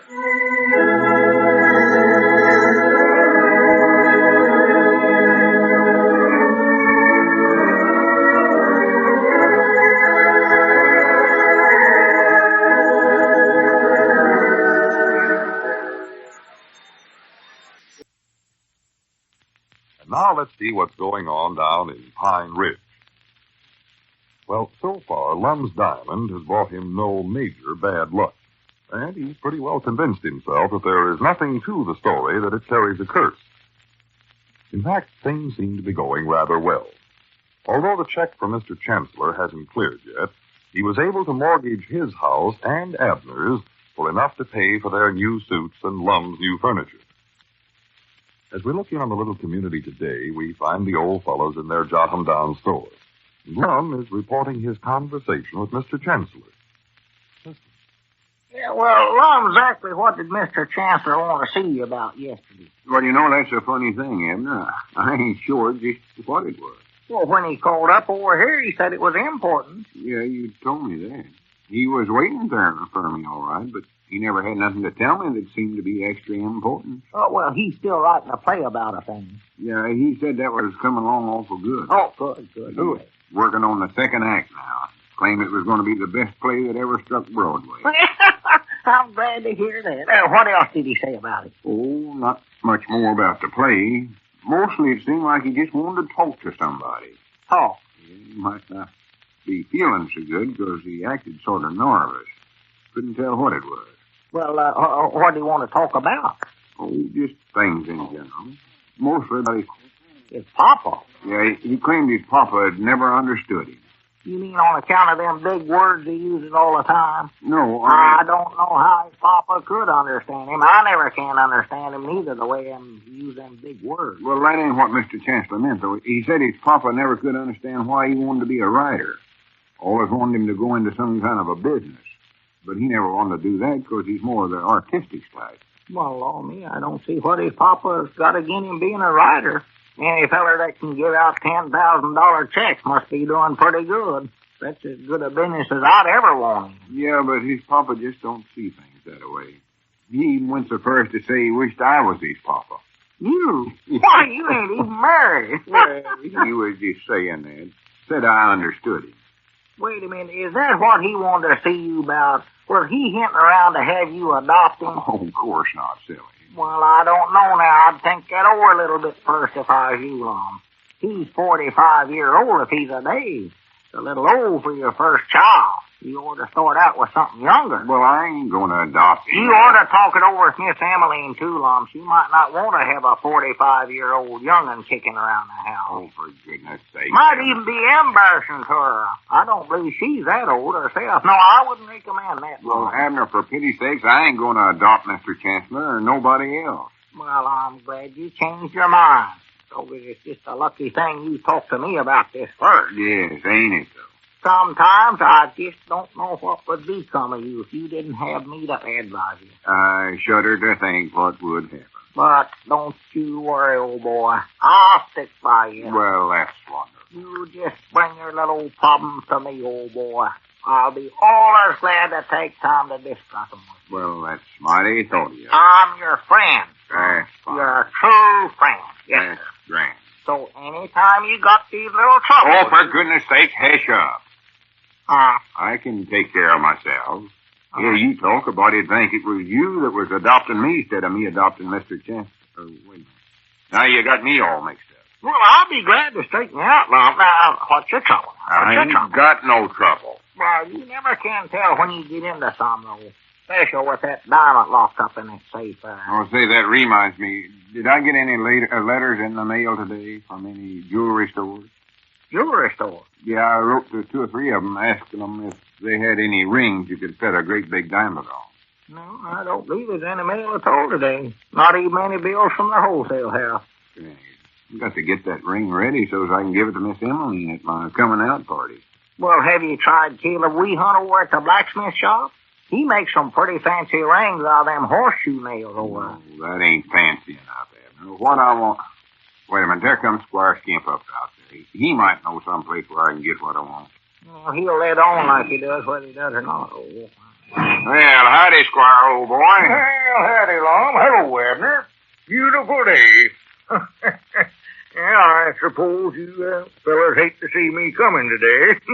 Hate to see you coming. Yes, this is Tuesday, you know, Lum. Well, yeah, I know it's Tuesday, but... Well, those mortgages that I have on your place and Abner's, they're due today, you know. Ah. See, I took those on Thursday, and they were 5-day mortgages, and today's the 5th day. Goodness, that's right, ain't it? Oh, I knowed it. Well, that sort of slipped my mind, Squire. To be right honest, we ain't got the actual cash right this minute. Of course we ain't. I know this would happen. But there ain't nothing to worry about, Squire. We've got till midnight tonight to pay them off, ain't we? Well, yes, I guess so, legally speaking. No, I won't press you for the money now. I'll be glad to wait until midnight if that suits you better. After all, you know, this is more or less just a friendly deal. Well, that's mighty thoughty of you, Squire. I appreciate your attitude. Yes, well, don't worry about it, Lum. I'll be in my office until 9 o'clock. After that, you can reach me at my home. Yeah, all right, fine, Squire. Well, I'll see you this evening then, man. So long. Yeah, much obliged. So long, Squire. Oh, me. How am I ever going to break the news to Elizabeth? We've lived in that place for over 20 years, just like home to us. Well, it is our home. Well, now, don't start acting that way. Now we're going to lose it. Well, you ain't going to do no such a thing. We're bound to, Lum. We ain't got the money to pay off them mortgages to Squire. We will have, though. I'll get on the phone right now and call the bank at the county seat. That $10,000 check from Mr. Chancellor's bound to have cleared by now. And if it ain't, I'm pretty sure that Mr. Chancellor will loan us the money. It's that diamond that's doing this to us. I know it is. That thing's got a curse on it, Lum. That's just plumb silly. Ain't nothing to that curse business. Look at me. I ain't had a bit of bad luck since I got that diamond. You're losing your house. Don't you call that bad luck? Wait a minute. Hello, Mamie? So this is Lum Abner. I'm fine. Say, Mamie. Yeah, Abner's fine, too. Mamie, will you get a hold of the bank at the county seat for me? Yeah, call me back. Much obliged. The path of death and destruction follows that diamond everywhere. Granny, do you believe everything you hear? Well, no, but there ain't no... Oh, who's that coming up out there? I don't know. I've never seen him before. He sure is dressed up, feller, ain't he? Now, bound you, that's the feller Grandpappy Spears was telling us about. That one that's trying to get hold of that diamond, Lum. Cradle prattle, more than likely just a drummer. The feller Grandpap told about was tall and dark. Well, howdy do, sir. I'm looking for Mr. L. Edwards. Well, you're looking at him right now. That's me. And, let's see, who was the other one? Oh, yes, Albert Peabody. I don't believe I know him. He's some relay of mine. You sure that ain't Abner Peabody? What? Oh, yes, I believe it is Abner Peabody. Well, that's me. Who are you, Albert? No, I'm not. Aren't you two just a little ashamed of yourselves? Yeah, you certainly don't look the type, but then with the experiences I've had, I've learned that you never can tell. That boy is going to drive me to my grave yet.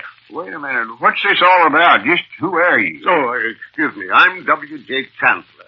I want to know where Wilbur is. Now, just a second. You can't put nothing over on us. We know who W.J. Chancellor is, and it ain't you. No, sir. He's a writer. He's my son, and he's no writer. I'm W.J. Chancellor Sr. You mean you're his papa? Yes, and I want to know where Wilbur is. Why, he's more than likely over at Sister Simpson's boarding house. That's where he stays. I was just over there, and he's packed up and left.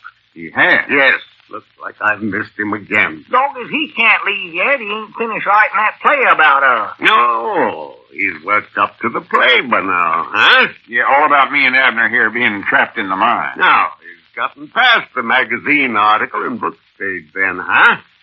Well, I could have told that by the $10,000 check. That's always the tip-off, and that comes in. Wait a minute. You mean he's done this before? Done this before? He's made a career out of it. That's all he's done all his life. Run off on these wild goose chases and spend my money. Money that I earned through years of hard work. Well, he makes pretty good money at that writing, though, don't he? No, of course not. He's never had a thing published. Matter of fact, he's never even finished anything. Last year, I found him in Mexico writing a play about two sombrero weavers who were trapped in some volcano. The year before that, I located him following the Chautauqua to write a play about two Kappa boys who were once trapped in a lion pit in Africa. Did they get $10,000 checks, too? Naturally. Why, just a few months ago, I found him in Altoona writing a play about a man and his wife trapped in a folding bed.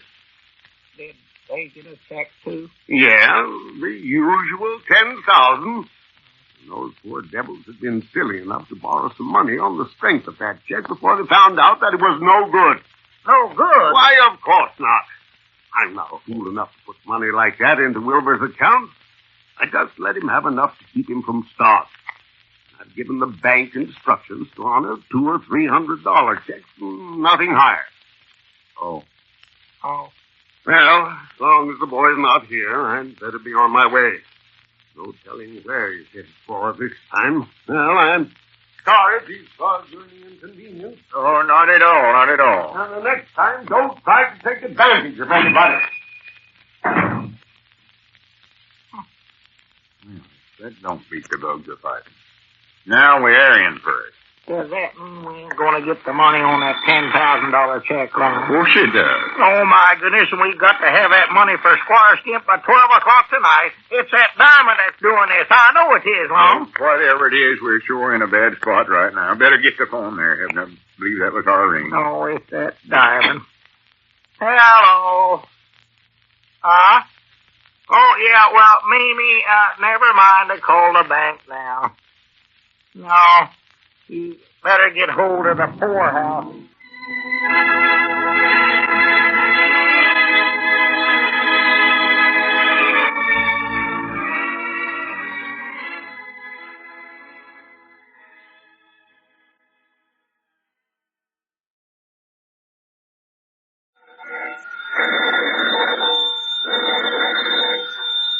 Granny's, Abner. I believe that's our ring. I told his Lum, I believe you're right. I'll see. Hello, jot 'em down, store. This is Lum and Abner.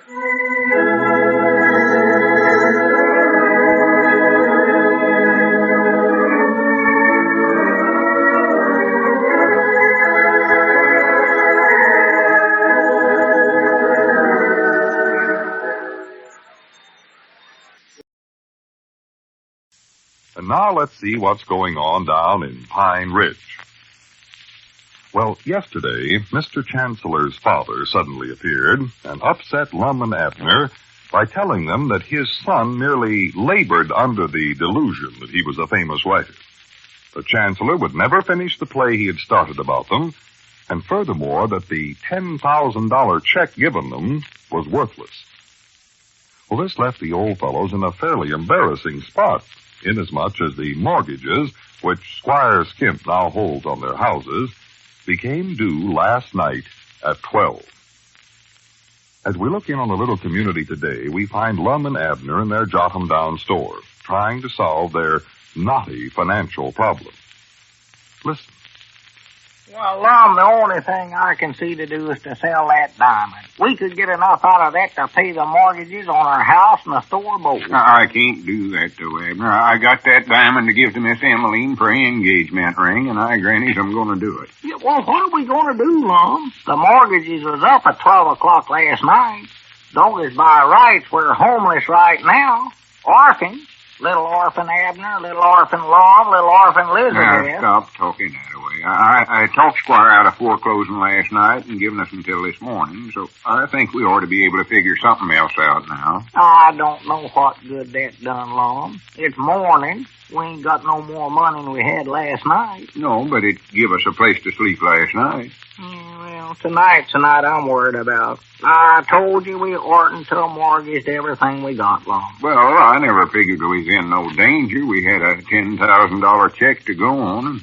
I never had no way of knowing it weren't no good. Yeah, well, we ought to have waited till the check got cleared before we went around being rich, or looks to me like. It's too late to worry about that now. Besides, it weren't my fault, exactly. It was Mr. Chancellor. Yeah, that snake in the weeds. I'd love to get my hands on that varmint. Reckon where he's at now. No telling. He must have got word that his papa was on his way out here, so he packed up and left. Yeah, more likely he did find out, Lum, 'cause recollect when he called you over there the other day, all he talked about was his papa. Yeah, that's right. He did act sort of curious that day, nervous and jumpy as a rabbit's nose. He must have knowed right then his papa was on his trail. And I wished his papa had come here a heap sooner before we spent all that money. I know good and well, Lum, this wouldn't happen to us if it hadn't have been for that dead blamed diamond. Now, don't go blaming everything onto that diamond. Well, look at all the trouble we've had since you bought the thing. Just a coincidence is all. Gonna lose our home, gonna lose our store. According to that curse, we might even lose our lives. I still say it's just a coincidence. There ain't no curse. Yeah, we better watch them coincidences, then they're gonna kill us, Lum. Well, Abner, I'll admit we're having a run of bad luck right now, and it is curious that it's happening right now. Oh, wait a minute. There he comes. Old Simon's degree. Huh? Squire Skimp, old foreclosing skimp. There he is. Oh, him. Here we go, out in the road. Oh, but I don't know how I'm ever gonna break the news to Elizabeth. I just ain't got up enough nerve yet to tell her the place is mortgaged. Yeah, I reckon she'll figure it out for herself, though, when she finds herself sitting out there in the middle of the road on a cook stove. Well, don't worry. She won't be out there, and neither will you. Get me a mattress and go to Oklahoma, that'll fool him. I'll talk Squire out of this some way or other. You watch how I handle it. That I don't believe I can stand to watch. I believe I'll just go home and start packing right now. Oh, don't be so pessimistic. How? So skeptical. How? Find out. Here he comes. Okay. Well, good afternoon, gentlemen. How are my good friends this fine, beautiful, sunshiny day? Pretty good, I reckon.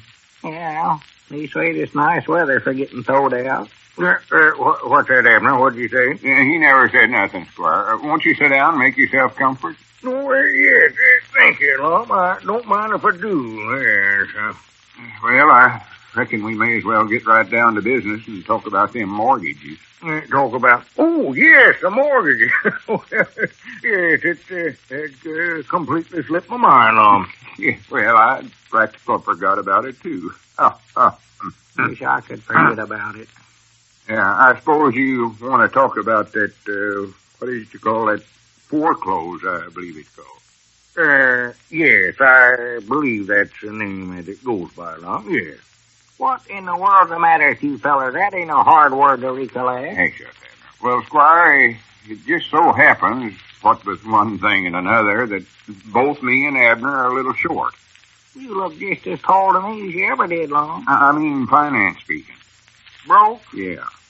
Oh, I see, yes. So, what we'd like to do, Squire, is get a little extension on them mortgages. Why, yes, of course, Lum. I'd be glad to. Oh, by George, now, wait a minute. I just remembered something here. Those mortgages, unfortunately, are type 2X, I believe, Lum. 2X. Yes, you know what that means, naturally. Oh, sure. That means they're non-extendable, Lum. Oh. See, Lum, on those short-term loans, we're forced to use the non-extendable mortgages. It's none of my doing, you know. I'd like to change that, but of course I'm powerless. Contract's a contract, you know. I signed that too, Lum. It's up to me to hold up my end of the deal and collect, you know. Yeah, sure, I know that, but what in the world are we going to do? Well, I don't know, Harley. I want to help the worst way, you know that. About the only thing that you can do now, I guess, Lum, is to get a new loan to pay off these mortgages. But in order to do that, why, you'd have to mortgage something else. You haven't got anything else to mortgage I know of. That's right. We done mortgaged the store at the bank. Yes, you have. Well, I'll tell you now what I might do, Lum. Purely out of friendship, of course. Natural. I might be able to take mortgages on your mortgages. Yeah, well, can you do that? I believe under Section 2 of Code 7 it is permissible. That is, if it's handled right, you know. Of course, you understand, in order to do that, you'd have to pay up the interest on the old mortgages, though. You do, huh? Well, you can't mortgage a mortgage that's not clear, Lum. I didn't think so. Wait a minute. Does that mean you can get thrown out twice, Squire? Oh, no, of course not. Well, how much interest do we have to pay? Well, let's not bother with them little details now. Let's just do it. Well, now, the interest charges to date, including 1 day of default, let me see, I put that down in the slip. Yes, here it is, right here. $137.49. $137. And 49 cents. Well, how could it be that much already? We ain't had that thing. Well, Lum, that's on a multiple accrual basis, you know. That's attached to the short-term loan. See, I'm helpless to change that, Lum. Yes. Well, Granny, we ain't got that much money. Oh, well, that is unfortunate. Well, I'll tell you what I'll do.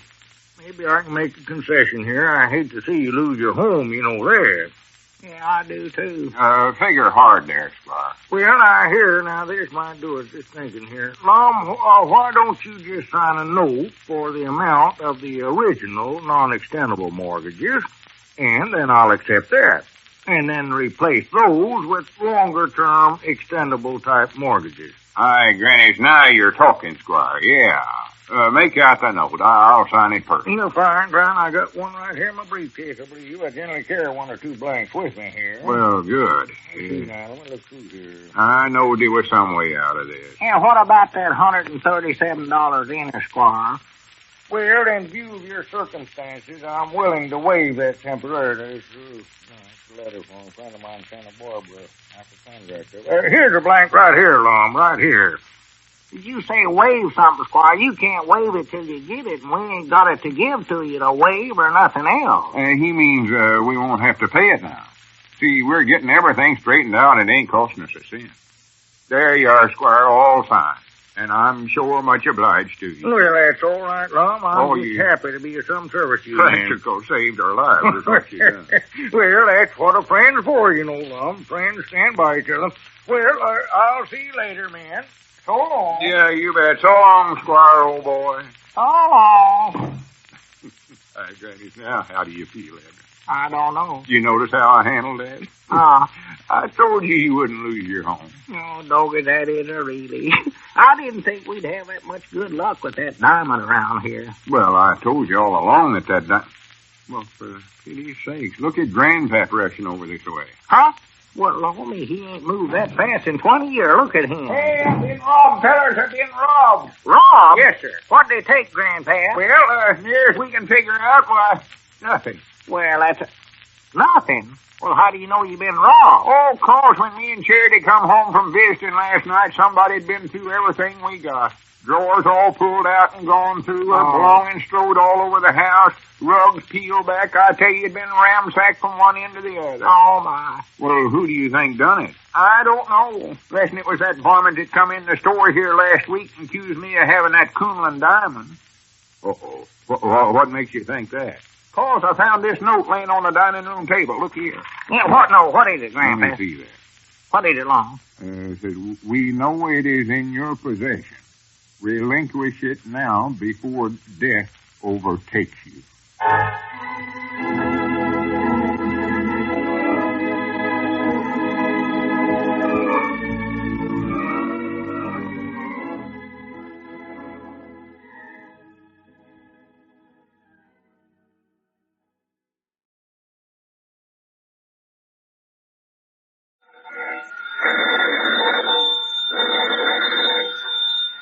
Granny's, Abner, I believe that's our ring. I know this, Lum. I believe you're right. I'll see. Hello, jot 'em down, store. This is Lum and Abner.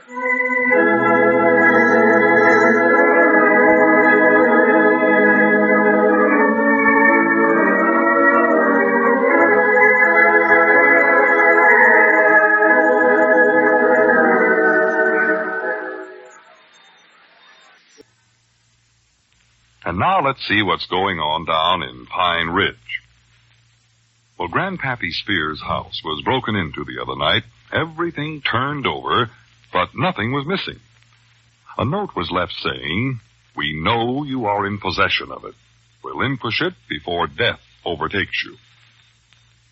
It is thought that the note has reference to the diamond Lum bought at the county seat, and the writer is probably the man who talked to Grandpappy the day Lum and Abner were out of town, and mistook Grandpappy for the owner of the Kunlun diamond. As we look in on the little community today, we find Lum on his way to the Jot 'em Down store. Listen.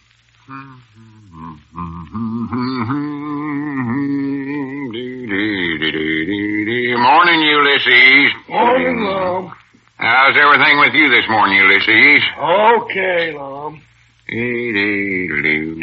Lum, just a minute. Wait for me there. Oh, hello, Abner. Yeah, morning. Hurry up there. I thought you'd be down to the store already. No, Elizabeth was late with breakfast this morning. Say, did anything happen over at Grandpap's last night? No, not a thing. I just got a stiff neck from trying to sleep on that sofa there in Spears' parlor, so. Yeah, nobody tried to break in or nothing, huh? Oh, of course not. I never expected them to.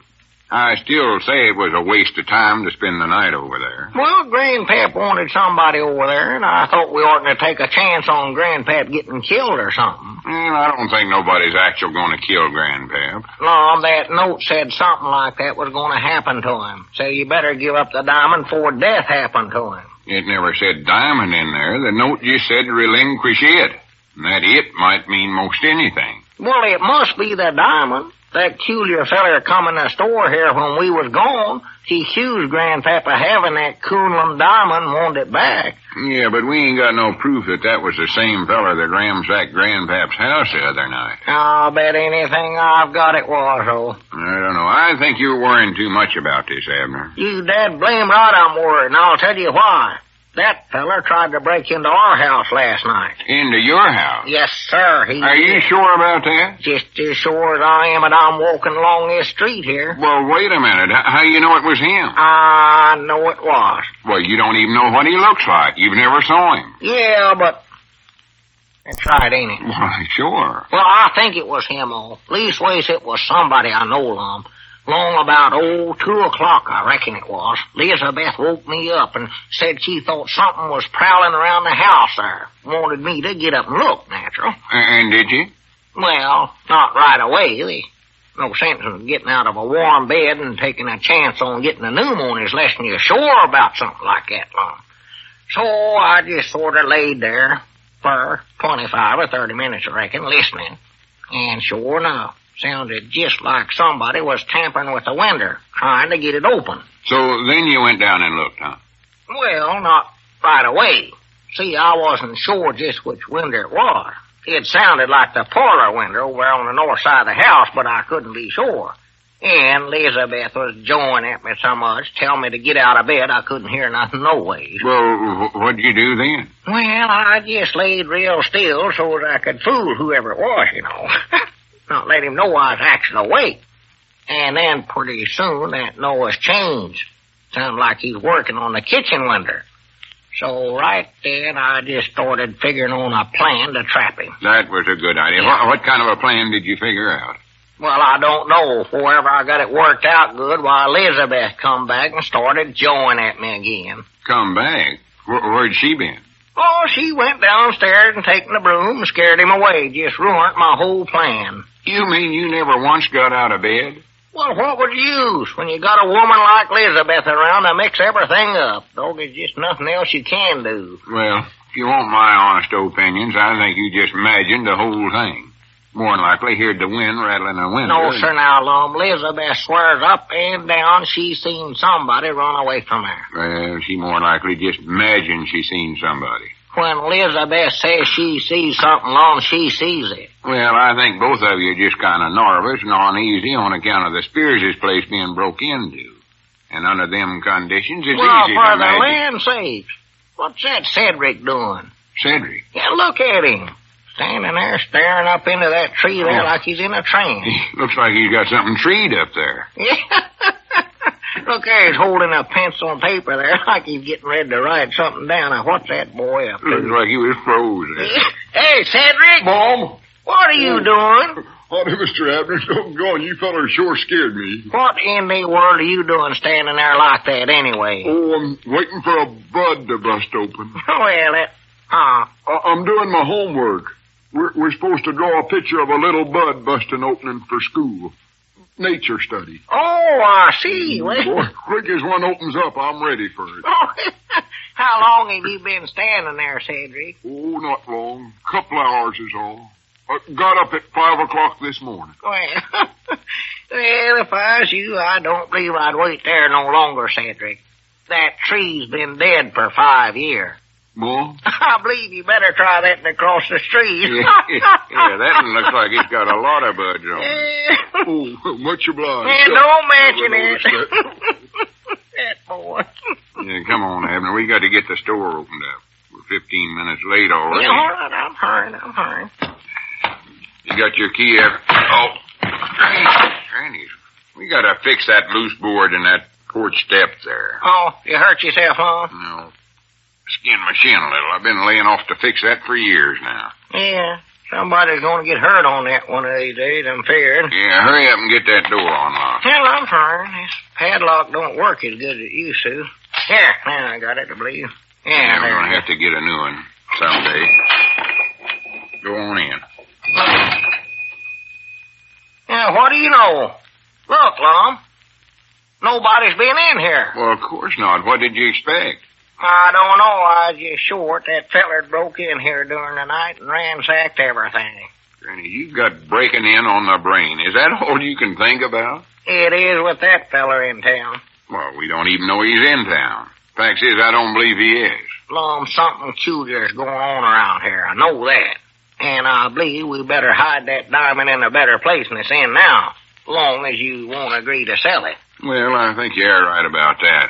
We oughtn't to take no chances on something as valuable as that thing. No, sirree. No, whoever that was that broke into Grandpap's place might accidentally come in here and stumble onto that safe. Yeah. I just don't believe we ought to leave that diamond here at the store at night, Lum, at all. Yeah, maybe you're right, Abner. But I know good and well now I ain't going to take it home with me. I don't want to have nothing to do with that thing.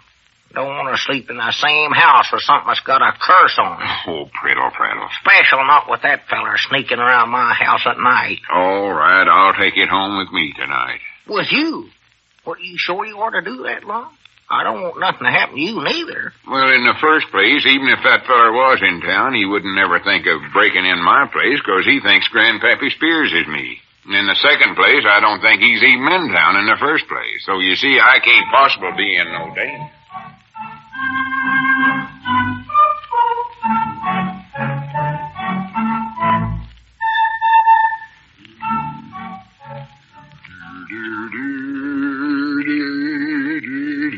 Boy. Oh, I beg your pardon, but... Oh, God, you scared me, mister. Made me run a bud. I did what? You done it. Looky here, I was drawing a bud busting open. Now it's all ruined. Oh, I am sorry. Please excuse. It's all right. Weren't going to be much good no ways. I don't seem to be much good on drawing buds. I'm better on rabbits. How are you on rabbits? I do not know. Drawing rabbits I have never attempted. Oh, here, it's easy. I'll show you how to do it. It ain't hard. See, you just take a pencil and draw a round circle. Please and put ears on. excuse, but are you familiar with the establishment across the street? Well, that building there. What is the name? Jotham Down Store. Do you know the owners? Let's see, owners. I know who runs it. Well, that will do. Mr. Lum runs it. Mr. Abner sweeps out and makes the delivers, but I think Mr. Lum runs the store. Yes, this Mr. Lum. He lives 2 blocks down that way on the corner, does he not? Oh, no, Mom. No, Mr. Lum lives over that way. You see, you go up the street about 3 blocks and then turn to the right. No, I guess you better go down this other street here and about 3 blocks and turn. George, I don't believe you can get there from here. No, Mr. Grandpappy Spears lives where you're talking about. Oh, so that's where I made my mistake. Well, but wait. This Mr. Spears, does he not run the store sometimes, too? Oh, just once in a while when Mr. Lum and Mr. Abner are out of town. I think he run it for him a day or so last week when they went to the county seat. Ah, yes. Yes, that is it. Excellent.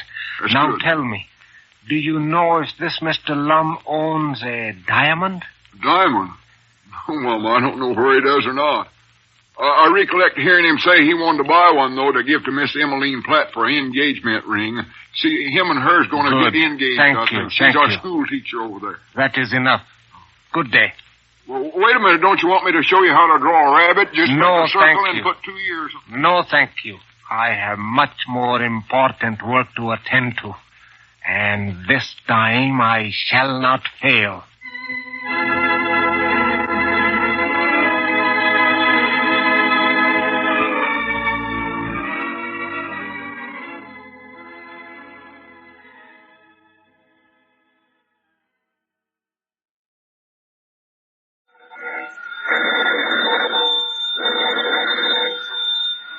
Granny's, Abner. I believe that's our ring. I told his Lum, I believe you're right. I'll see. Hello, jot 'em down, store. This is Lum and Abner.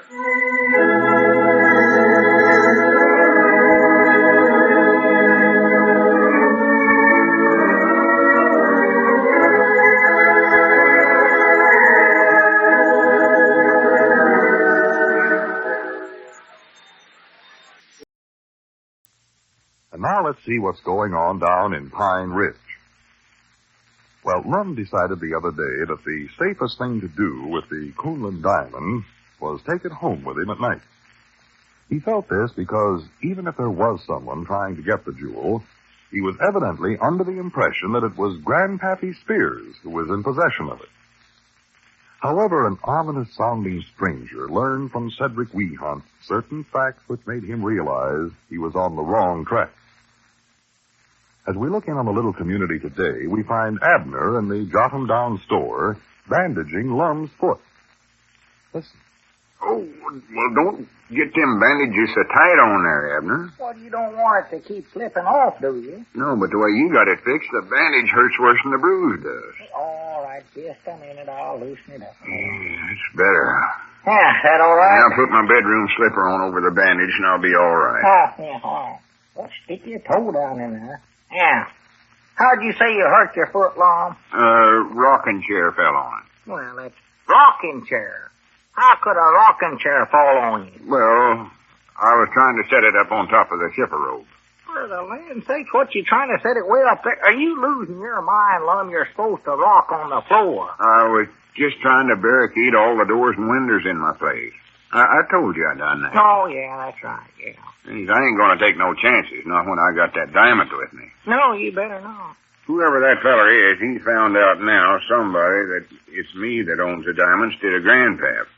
That's 2 nights hand running now that somebody's tried to break in my place. Well, he must have found it out it was you, all right, 'cause I know Grandpappy Spears ain't been bothered at all. No, it's me, all right. I don't know how you could have found out unless he's got supranational powers. What kind of powers? Supranational. Means magic and all that. Oh, well, he's bound to have them, Lum. Anybody that's connected with a jewelry that's got a curse on it is bound to have something the matter with them. Well, I don't know whether there's actually a curse on that diamond or not, but I know the thing's going to worry me to death if I ain't careful. Yeah. Abner, would you mind keeping it over at your place for a few nights? No, sir, not me. Well, I've just got to get some sleep. Look at me. Wore to a frazzle. Wore to a frazzle. Well, I don't want to take the thing home with me. Don't you want me to get any sleep neither? Well, you won't be in no danger. That fella ain't prowling around your house no more. Besides, nobody'd ever expect a fella that looks like you do to have a expensive diamond. Why wouldn't I? Oh, I don't know. Well, just look at that old coat you're wearing there. Don't look like a diamond owner's coat. No. Well, you're wearing an old coat, too. Yeah, but I'm getting a new suit. Don't forget I ordered one. I'm getting a new one, too, Lum. Yeah, but I'm getting 2 new ones. Oh, because I believe you got me there. See, here's the box of diamonds here. Now, you keep it for a couple of days. Now, Lum, I ain't going to touch that thing. I'll get hurt if I take it. I know I will. Well, nothing's going to happen to you. Well, look what happened to you when you taken it home. I broke your foot clean off. Boy, just bruised it a little, though. Besides, our rocking chair done that, not the diamond. Yeah, maybe not, but I just ain't going to take no chances, Lum. Death and destruction follows that damn that has that. Abner, stop saying that. I don't like the noise it makes. Saying what? Them words you just said. Death and destruction Doctor, don't say that. You're going to get me to where I'll start believing that myself. It's the truth, Lum. How do you know it is? Well, I don't know, but I just know it is. I just feel it in my bones. Maybe I got supranational powers and never knowed it before. Well, Abner, you've just got to help me. I can't go on living this way. I feel like I'm being followed everywhere I go. When I'm home at night, I'm sure there's somebody peeking through the windows. Hey, it gives a fella awful creepy feeling. Yeah, well, I felt like that over at my place, too, Lum. Last night, after I finally got to sleep, I woke up in a cold sweat. I was dead sure there was somebody standing in that room. Was he? I don't know. I never had enough nerve to open up my eyes and see. I didn't dare to move hardly. Well, there must not have been nobody there, 'cause you still got the diamond, ain't you? Yeah, but I don't know how much longer I can go on like this. I still think you ought to take my advice and get shut of that diamond. Sell it to that jeweler feller in there at the county seat. But I don't want to sell it. That's going to be Miss Emmeline's engagement ring.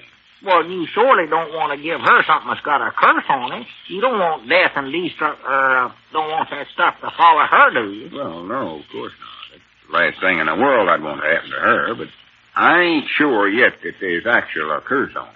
If you wait till you are sure, it's going to be too late. You'll be dead dead. Abner, stop saying that. I'm sorry.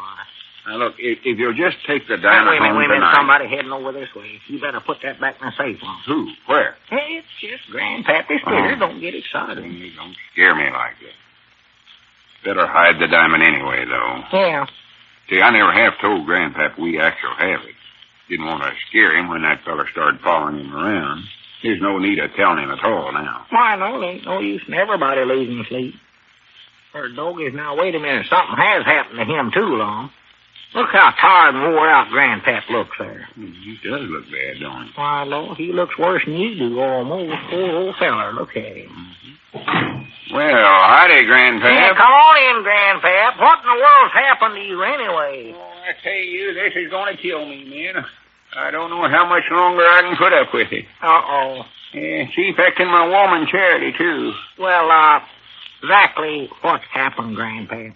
Oh, it's that pigeon-toed curfew. The curfew, you know, the new rule the government got out. One says 12 o'clock is closing up time. Oh, yeah, that, yeah. Hey, I just can't hardly stay up that late. That's all there are to it. No.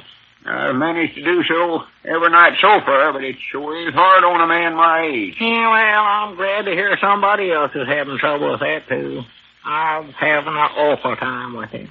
I never wanted to mention it, though. I feared folks would think I was unpatriotic, you know. Yeah, I know how you feel. My nephew Luke's going to wear himself plumb out trying to keep the lunchroom open till midnight. Yeah. Oh, sakes, he has to get up by 5 o'clock again in order to get things cooked up in time to start serving breakfast. Yeah, it must be awful hard on Luke. Yeah, I seen the Quincy's and the Pomeroys down there at the restaurant the other night trying to keep awake drinking coffee, but they'd went to sleep sitting right there at the counter. Why, sure, that's too late. And Luke was sitting on a stool behind the counter dozing off, too. Yeah.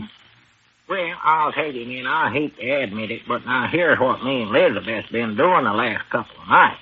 We just turn the lights on there in the parlor, you know, so folks will think we're up, and then we sneak upstairs to bed about 10 o'clock. We just couldn't stay up another minute. Well, I don't know if that's much blame you, Abner. You won't report me, will you, Grandpa? Oh, of course not.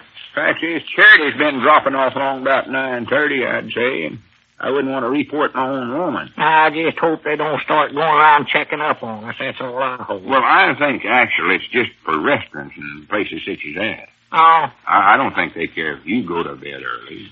You don't overdo it. Oh, I thought they'd put a ceiling on that sleeping business, too. Well, I hope you're right. Otherwise, we're going to have to start closing the store up in the daytime around here so that we can get some sleep, I'll tell you that. Well, I know I'm going to have... Wait a minute. What's wrong with your foot there, Lum?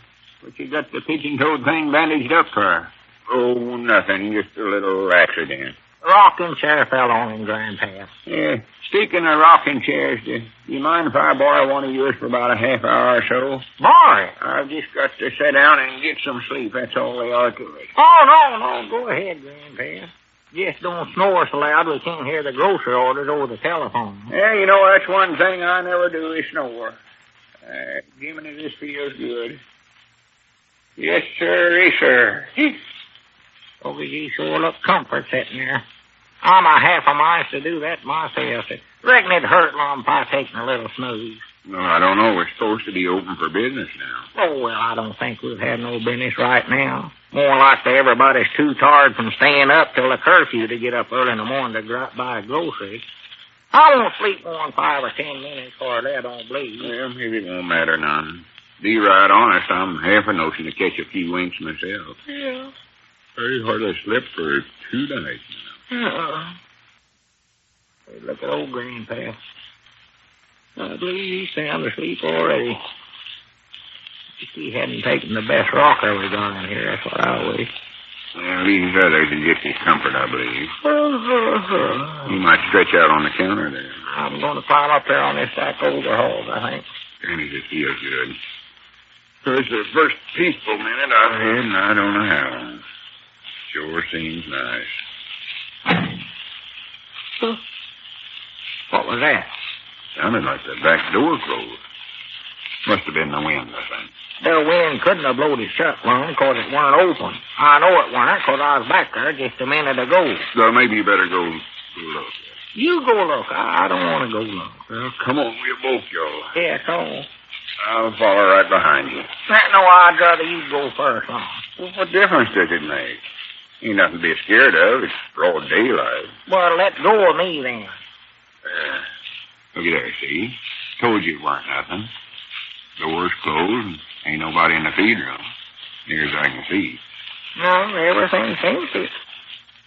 What's that on the door there, Long? Looks like a note pinned up there. You never put that up there, did you, Long? No, I never. I reckon what that can be. I don't know. Take a look at it. What does it say? Read it, Long. Well, till I get close enough. It's wrote in handwriting, I can see that.